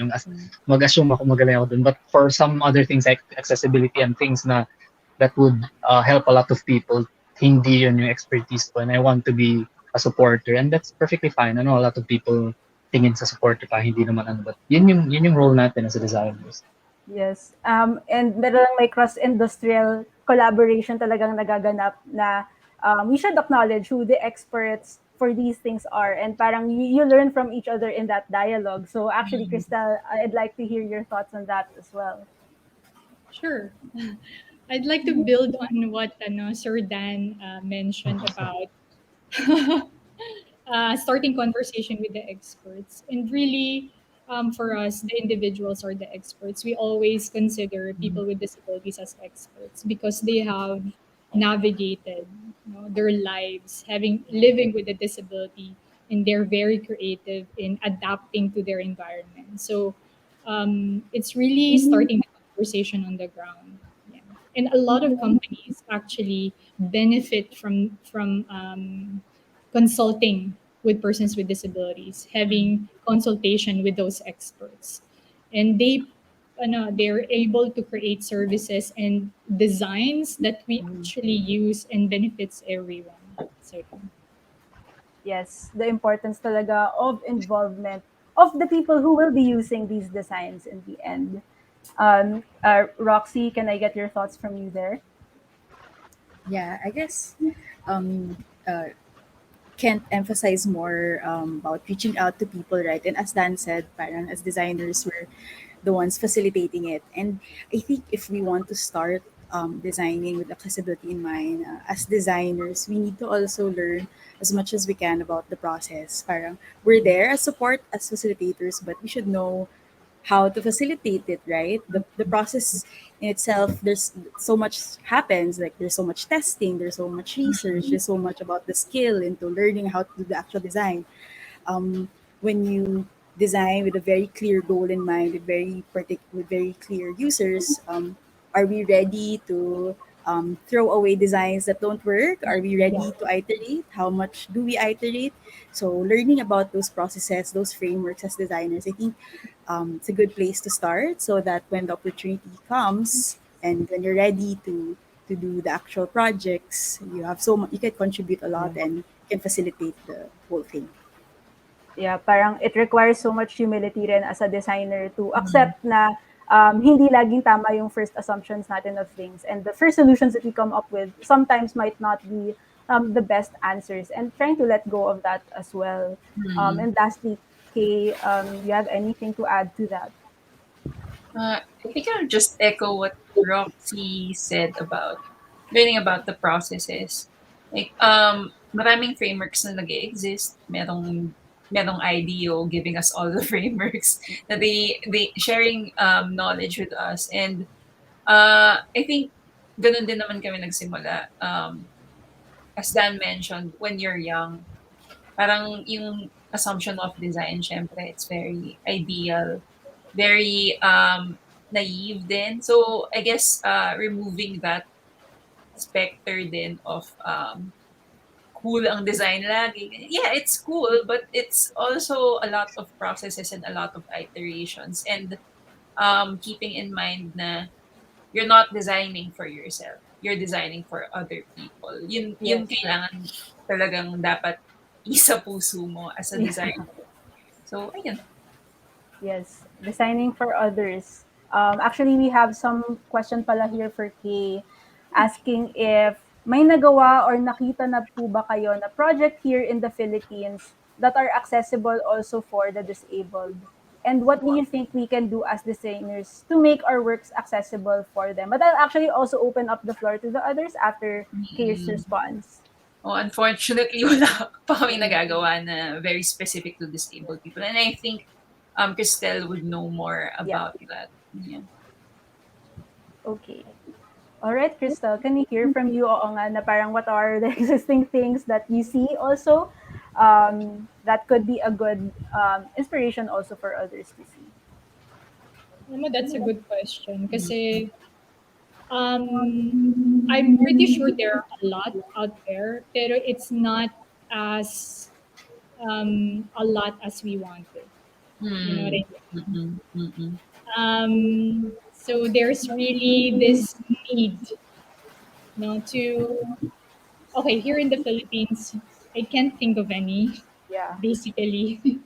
Pero a lot of designs are coming from, of course, outside the Philippines. Tapos we just like, of course,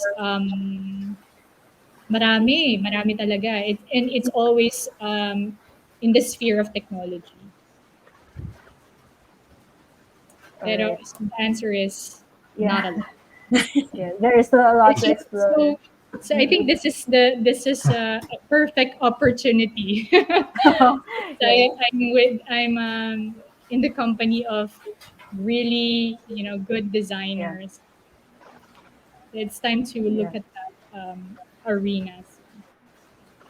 That's very interesting. I'm interested to know if you, how about you, Roxy and Dan? Have you experienced any parang projects here in the Philippines related to that?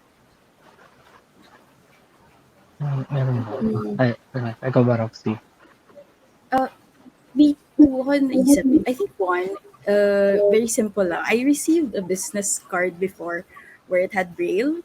So I thought it was a very thoughtful and simple thing, but I think that's a good example of design. I also know a startup, I just forgot the name, but they actually provide e-learning training for people with disabilities so that they can get back for employment, so they can be hired as virtual assistants. So I think it's more model than the actual design in itself, but I think the first one of business card with real, so simple, but Yeah. I think that's one example. Yeah. It's actually very interesting na it's hard for us to answer right now, no? Or parang we're not so aware of what exists yet here in the Philippines. Oh yes, Dan, are you gonna say something? I guess parang to add lang to what you're saying, yung thoughts ko lang, if dahil hindi tayo makasagot, ibig sabihin nga, parang yung sinabi mo, Cookie, parang, I think, hindi lang yun kasi parang yung buong experience dito sa Philippines, it's really not very friendly to, you know, disabled. I mean, kahit yung simpleng ramp lang, nakikita mo may mga building just to comply, may ramp, pero sobrang tarik ng ramp na parang paano makakaakyat yung tao dun sa ramp na yun. So, I think for us, ano talaga siya, room for improvement, not just for us designers, but in general. And yung isa rin na naalala ko before na parang hindi rin siguro equipped pa yung designers kasi may mga schools dito na that have yung mga disabled na kids with disabilities, tas parang kailangan ng tulong, so open naman kami to help, but syempre parang for like everyone hindi hindi marunong even for sign language, hindi marunong mag-communicate. So, kailangan talaga yung part na yun. I think ako, specifically, parang lahat ako as a designer and maybe most of us, all of us as designers, should equip ourselves as well na to learn more about it and become more knowledgeable para makatulong talaga tayo. Yeah, yes.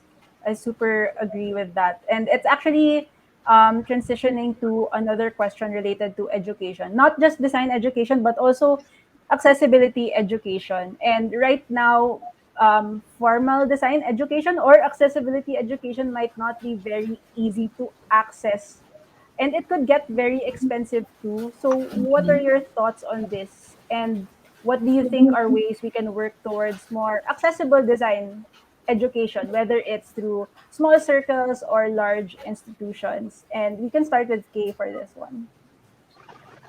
Well, yung thoughts ko dyan, I guess I'm glad that we live in a digital world right now kasi mas accessible yung information. So, people can choose to learn on their own, ganun. Pero locally, m- mal- kumbaga, napakadaming obstacles in learning graphic design.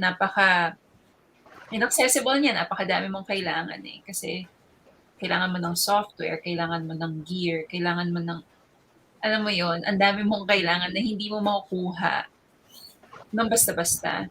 So, I guess with talks like this, we can encourage organizations to begin projects na can target specifically yung mga ganong bagay. For example na lang yung shinare ko kanina na logo mentorship. It was commissioned by Congressman Top de Venecia, and yung isa sa mga advocacies nga niya kasi is that isa sa mga lagi niyang sinasabi kasi is that the future is creative. So, providing opportunities through local government units like that, and connecting with them, and then allowing us to like share knowledge with people na we don't usually have access to is a good start. And hopefully nga mas marami pang ganong opportunities kasi I guess as we go along in this digital age, mas naging specialized yung skills ng mga tao. And oo, we can actually encourage them to learn through the internet and such, pero iba pa rin yung matututo ka from a mentor, matututo ka from people na may actual experience. So, finding the tamang connection, bridges that we can sort of have that support, ganyan. Yeah.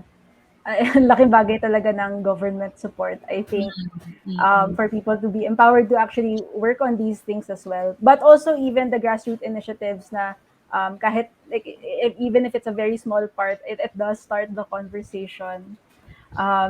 Dan, what are your thoughts on this as well? Nag-avoid na.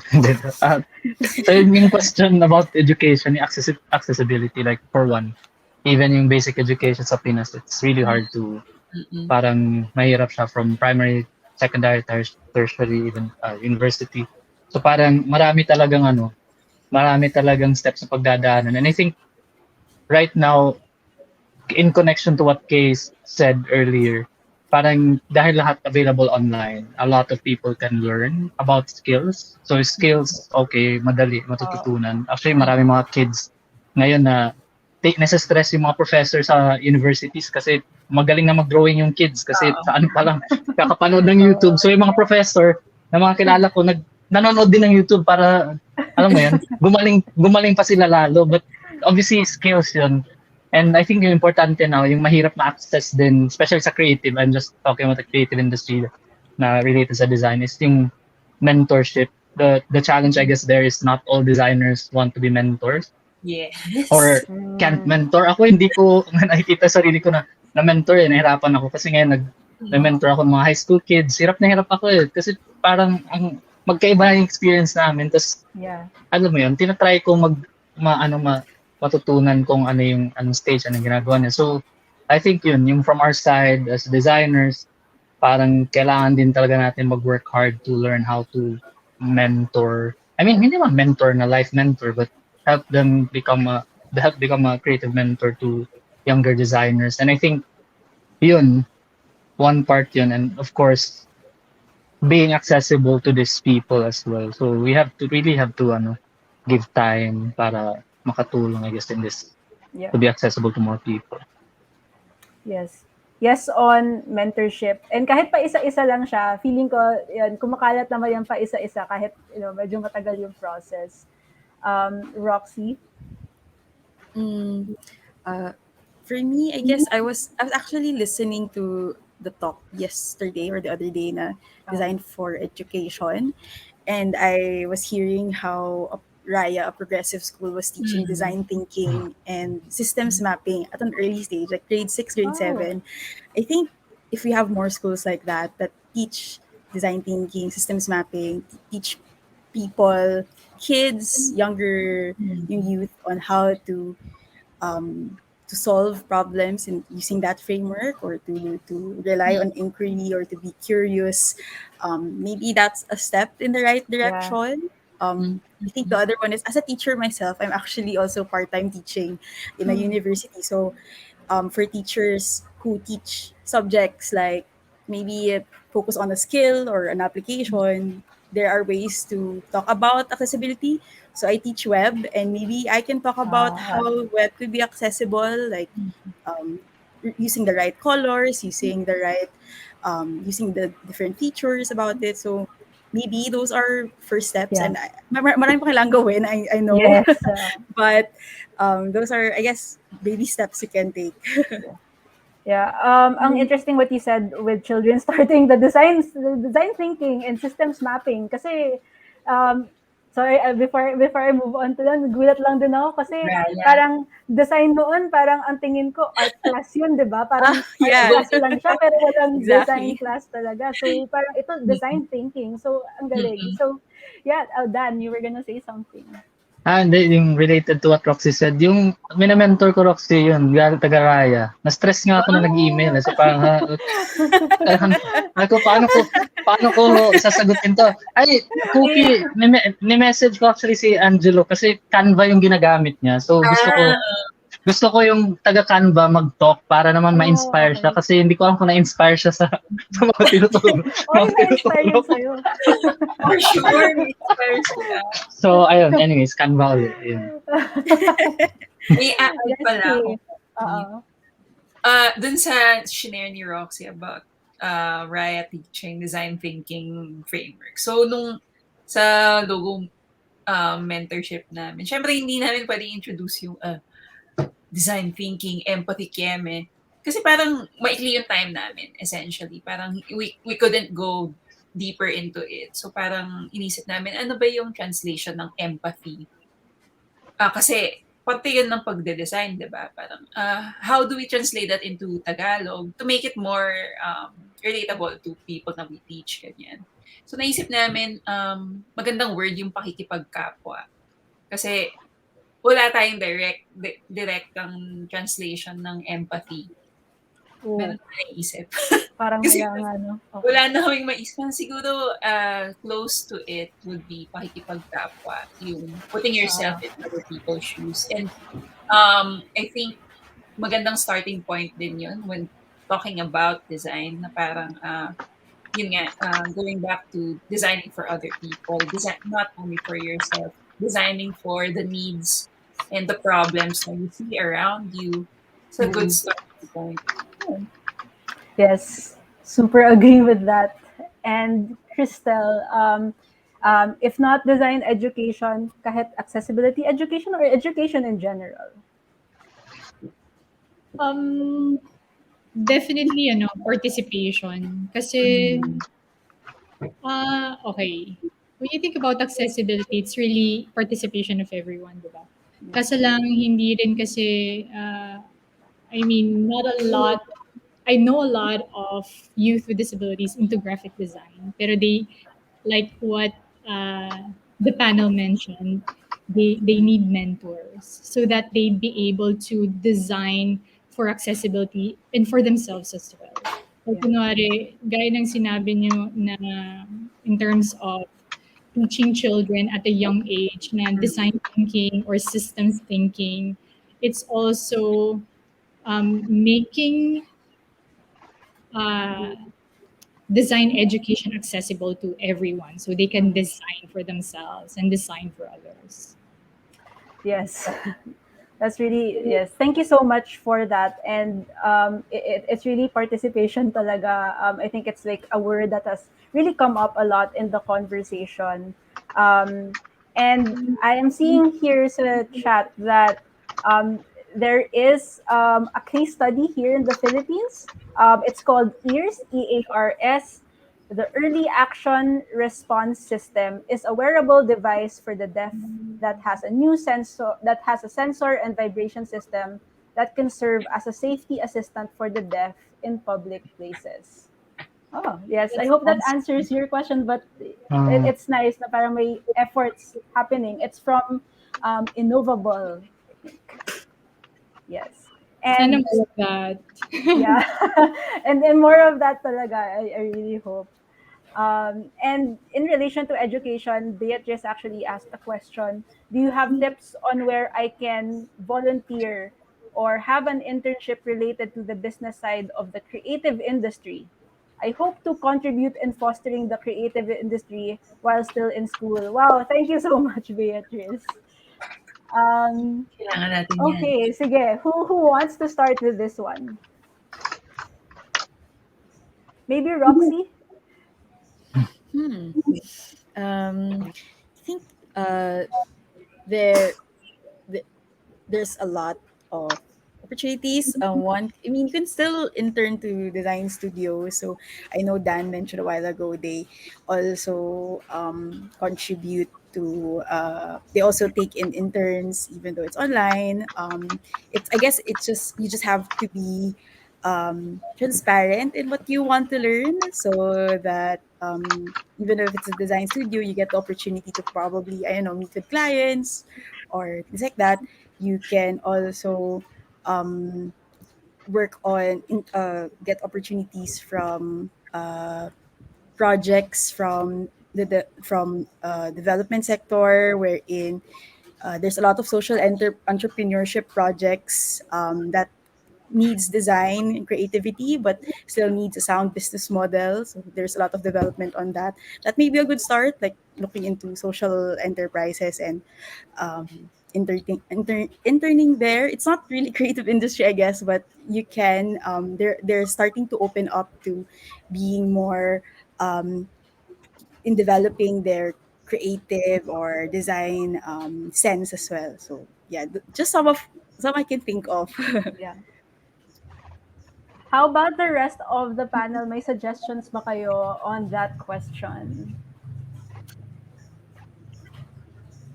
well, Then, I guess join Discord communities. Ito Ah, naman, may yeah, oo. Discord community si Works of Heart, Design Dialogues, meron din.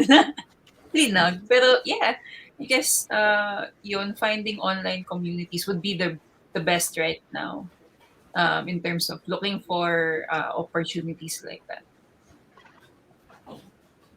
uh, yung Discord ni Roxy active eh. Oo. Mm, Yeah, you can Ganda. go join. Uh, Join guys, join. okay. Um, and so to add lang with what I said sa EARS, yung early action response system. So it was by Chris, sorry, Christina Guanzon is an industrial designer, but also hearing impaired. So um, I think parang when you are experiencing those things, parang you get to design for those solutions as well. So it's really like being able to um, converse with people who are going through these difficulties, and yeah, again, parang participation and getting to learn from them. We can head to the next question, going back to shared responsibility and parang participatory. So how do we shift a mindset that looks at designers siguro as the sole sources of a solution into facilitators of co-creation naman? We can start with you, Roxy. Ulit. Okay, how can we shift that mindset? I think most of it, I've mentioned, right? I think design is really about focusing on a very particular group of people, about what matters to them, what their goals, what their motivations are. So if we stay true to knowing who they are in the process, I think that we will tend to realize that the solution won't come from us, or Yeah. that we uh, don't have a magic wand that okay we can fix things, but really it's a process with a lot of people. So that's why again ang word of shared responsibility, because in today's age we have to collaborate. Yes. No Mm. project can start by just you. I mean, I guess it's a if it's a something you want to try out, of course, right, by all means, or practice. But if you really want to face head on projects for accessibility, or bigger items like social justice, or Mm-mm. better empowering more communities, I think you have to collaborate, and Yeah. we need to understand that we have a part, and but others have to. So yeah. Christelle, I would like to hear from you on that as well. Siguro what I said a while ago, designing with with inclusion in mind, and designing with barriers in mind, and really representation of every individual, different in different age, gender, abilities. Yeah, representation lang in the design sphere. That's coming from. Yes. Kay? Uh, I think just echoing Roxy then, I guess yeah, collaboration is key. So hindi ko alam kung paano talaga i-shift yung mindset, but I guess as a designer, yun na yung gusto kong mindset ko, Mm. na coming into it, hindi ako yung source of solution. I really need to consult. Yeah. I can't work on my assumption. So just co-creating is the Yeah. key. Yeah. And actually finding advocates din Yeah. for design, ganyan, for the causes that we choose to design for. Yeah. And I think inevitable na talaga to collaborate with other people. Design is, that systems thinking, it's getting more and more complex talaga. Mm. So involving others talaga is very helpful. And lastly, from Dan. Kala ko nakatakas na.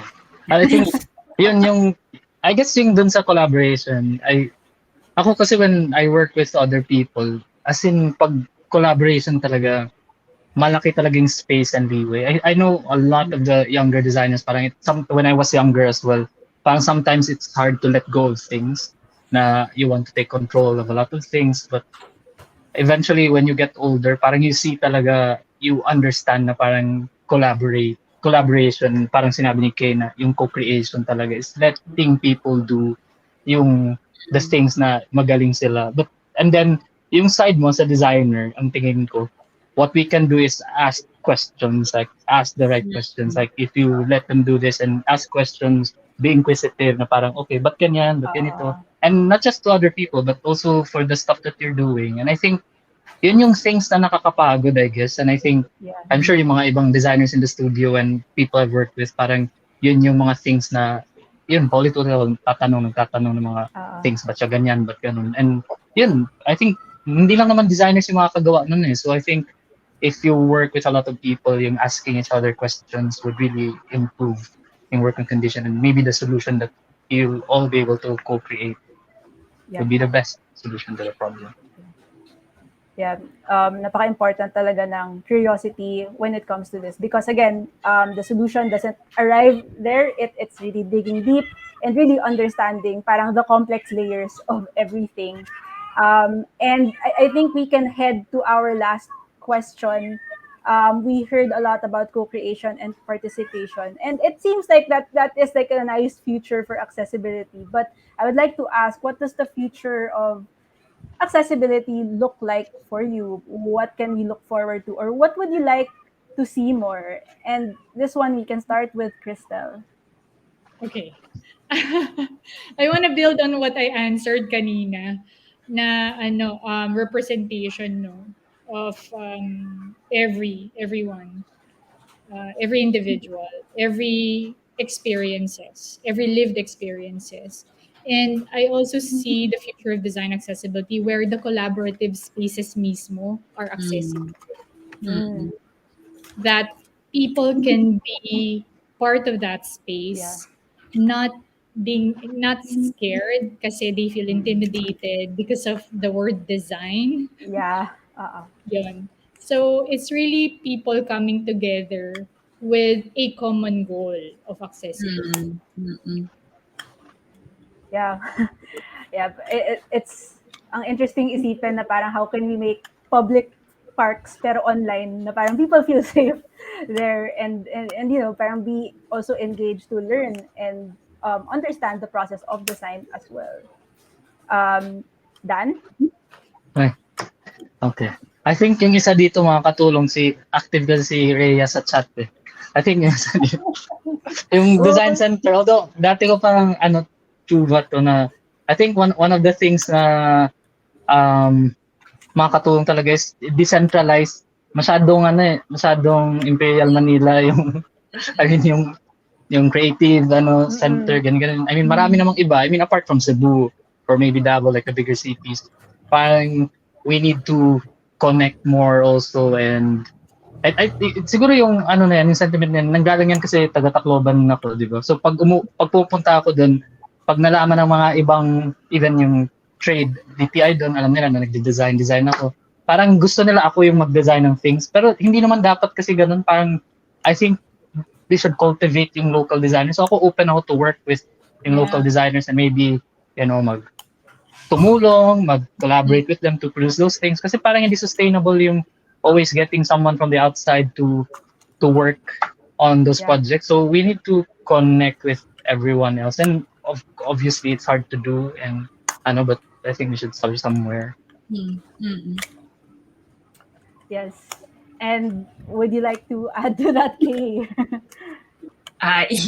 Sige. I guess, totoo, super totoo yung sinabi ni Dan na ang Imperial Manila nga ng sources natin ng standards ng creative dito sa Pilipinas at least. So making it, and I think si Cristel perfectly summarized it already with what she said kanina. And in terms of design, graphic design, branding, education, that's what we want to be able to do in the half. Yung i i-open yung doors of design education to more and more people, make it really less intimidating. Kasi ito yung sinabi ni Cristel, once marinig mo yung design na word, di ba, parang, design. Yeah. But we see design everywhere, and the perfect design would be invisible to people, di ba? Parang, it's really education and opening a lot more doors to people, and just being open to sharing the knowledge that we acquire even as a collective. Yeah. Actually, oo, agree ako dyan na parang yung perception talaga sa design medyo parang pangmayaman yung design. And communicate, parang I say this also sometimes na parang design itself also becomes a design problem kasi parang ayun nga, daming gatekeeping with it and ayun, parang how do you communicate it na parang it's something that people can really take part of and it's really something that people can use. And lastly, Roxy, yes, your turn. Yeah, for me, similar to what Dan said, na parang he said, he wishes more local designers, and could work on with the people around them, right? So parang on a personal note, just that last sentence, what do I want to see more of in terms of design accessibility? I hope to see more and more designers and Yeah. creatives. I think we always say, we keep talking about collaboration and stepping back and consulting people, but there's a right balance, right? Designers, Yes. kahit designers tayo, we have something to offer, our own perspective, our own skills and talent. We also have something to give to the table. And if we want more and more people represented, more and more sectors um, uh, appreciating or being part of the design and creative process, we need more and more designers and creatives. And how to get there, it's hard. It's going to be hard, but yeah, that's the future that I think would really benefit everyone. Yes. Um, just to summarize that, it's a give and take. It's a dialogue with other people. It's respecting other people's voices as well, and also trying to understand that people who don't see themselves as designers or creatives are actually also designers and creatives and are able to take part in that as well. That was a really good way to really wrap up everything. So I'd like to thank you so much, you guys, for all this. It's very informational and very a holistic way of being able to look at accessibility, even if ang dami pang kailangan gawin and even if it's a long road to go. So thank you for the panel for coming out here today to share with us the different ways where we can create a more accessible future. In these talks today, we've explored accessibility in various ways through creating efforts that intentionally widen communication to general public, helping highlight visibility for marginalized communities, that they be included in the conversation, and opening up opportunities for co-creation and participatory creative involvement. I wish you all luck and we'll look forward to the things that you'll do next. So to wrap this up, for everyone, there is a lot of work to be done based on this conversation. It is a continuous journey. So I hope that today you and the audience get inspired with these ideas and possibilities and hopefully be able to apply it in small or big ways. So the more of us that are proactively taking this into consideration, the more that these ripples of impact can widen and expand. So thank you so much, everyone. But before we all go, let's have a photo op. And for this, we will be joined by the Executive Director of the Design Center of the Philippines, the lovely Miss Ria Matute. Love. May pa-intro music. Hello, Miss Ria. Scratch How na was lang that the head. for you? Hi, sorry. See, I was paying attention to ano, sorry. I keep Oo nga. butting in. Sorry. No, we love hearing your thoughts. And actually, I wanted to ask you, Miss Ria, any reflections from today, any last words related to making design accessible? Because this is something that the Design Center is doing. Yeah. Well, I mean, like, I really like the term, like that people from outside Manila call people from Manila, the Imperial Manila. And talaga, like, if you're, I mean, if I were from outside of Manila, I would really hate people from Yeah. Metro Manila. Diba? Parang like, my gosh. But we're actually doing a project. We're piloting a project in Region 7, working primarily with the designers there, with a mentor based in Cebu. So it's the Cebu that becomes the lead for the design, and then they work with local designers from each province in Region 7, and that's kind of helping them also in Yes. terms of growing the talent and developing the talent there so that it becomes sustainable, so they don't have to wait for Manila Manila designers to come and save the day, right? Parang ganun. I mean, not for anything, but you kind of need to really believe in the talent. It's just giving them the opportunities as well, and like, yeah, with proper guidance to to help them, like with the business process. So that's part of that. Sorry, can you hear that the noise, the background No, noise? it's okay. But, okay. Yeah, so and we're hoping if we learn. I mean, even design center learns from that experience, so that we can pilot it in other regions in the Philippines. Wow, And we're being really, yeah. with the pandemic, it also helps, no? Parang it also Mhm. kind of made us look at other models for Yeah. providing the service without, like, because of the restrictions in travel. Yeah. We're excited for that actually, and how timely it is na bagay siya for this topic, and I'd love to see how that will unfold, and we really hope to see more of these initiatives come alive. But it was also um inspired by the project that we did with Dan and Rox ah with DTA. So I mean, like, Galing. just looking at that model as well, because we're also working with Mark Deutsch in Cebu together with Debbie Palau. So Yeah. parang we have a communication design group as well as the product design. So parang, like, so parang they become the ate and the kuya Yeah. of the designers there. Yeah. Yeah, it's interesting talaga how initiatives unfold from one thing and evolve into another. Right. Yes. Yes. And I think we can take our photo now. Okay, sige. 3, 2, 1, smile. Okay. Thank you so much, everyone. Very enjoyable Thank you. roundtable. More roundtables to come, sana. Yes. Thank you so Thank much. you. All right. Thank Thanks, you. Freya.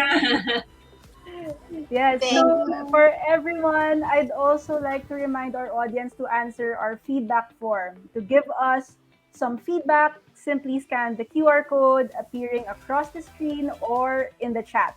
As members of our design community, your opinion matters, so don't forget to fill out the feedback form. If you like what we've shown you today, we still have one more jam packed day in the form of a workshop and a performance for you to engage in and enjoy.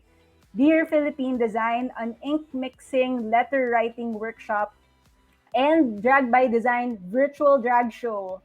Manifest your wishes and aspirations for the future of design in Dear Philippine Design, a virtual letter writing workshop where creatives, supporters, or anyone interested in design can paint a picture of what they think design could be. Join Alessa Lanot and be ready to be crafty with your hands as you begin writing your love letter to design for the Philippines. This free design workshop will be on Sunday, October 24, 3 o'clock p.m. You can find the link on the chat. And we conclude Design Week Philippines with a bang.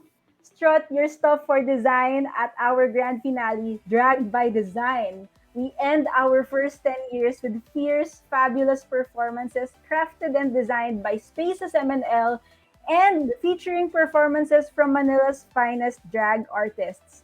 Enjoy the performances from Manila's finest drag artists on Sunday, October 24, 8 o'clock p.m. We will be sharing this with you on the chat. You can also head over to Design Center's social media pages if you would like to know more. DTI Design Center of the Philippines. Before I go, let me once again say thank you to our partners. The Design Center and Design Week Philippines would like to thank the Department of Trade and Industry, our festival co-curator, Fringe Manila and Pineapple Lab, our international partner, British Council, our creative media partner, Adobo Magazine, our live stream partner, Kumu, our design partner, Canva, and our program partners, NASA Space Apps Philippines and a half, Fame Plus, Buensalido Architects, University of Cebu Animation, UXPH, lifeafterbreakfast.ph, Matic Hub, Robbins Design Center, Philippine International Comics Online Festival, Comiket, Design Davao Society, Architecture Design de Oro, and Cagayan de Oro Design Week. And of course, we'd like to thank you, our audience members who have joined us today. So don't forget to tag your post with the hashtag DesignWeekPH 2021. Thank you for joining us, and we'll see you all tomorrow for our final events to cap off Design Week PH 2021, Dear Philippine Design, an ink mixing letter writing workshop at 3 p.m., and Drag by Design, a virtual drag show at 8 p.m. See you there.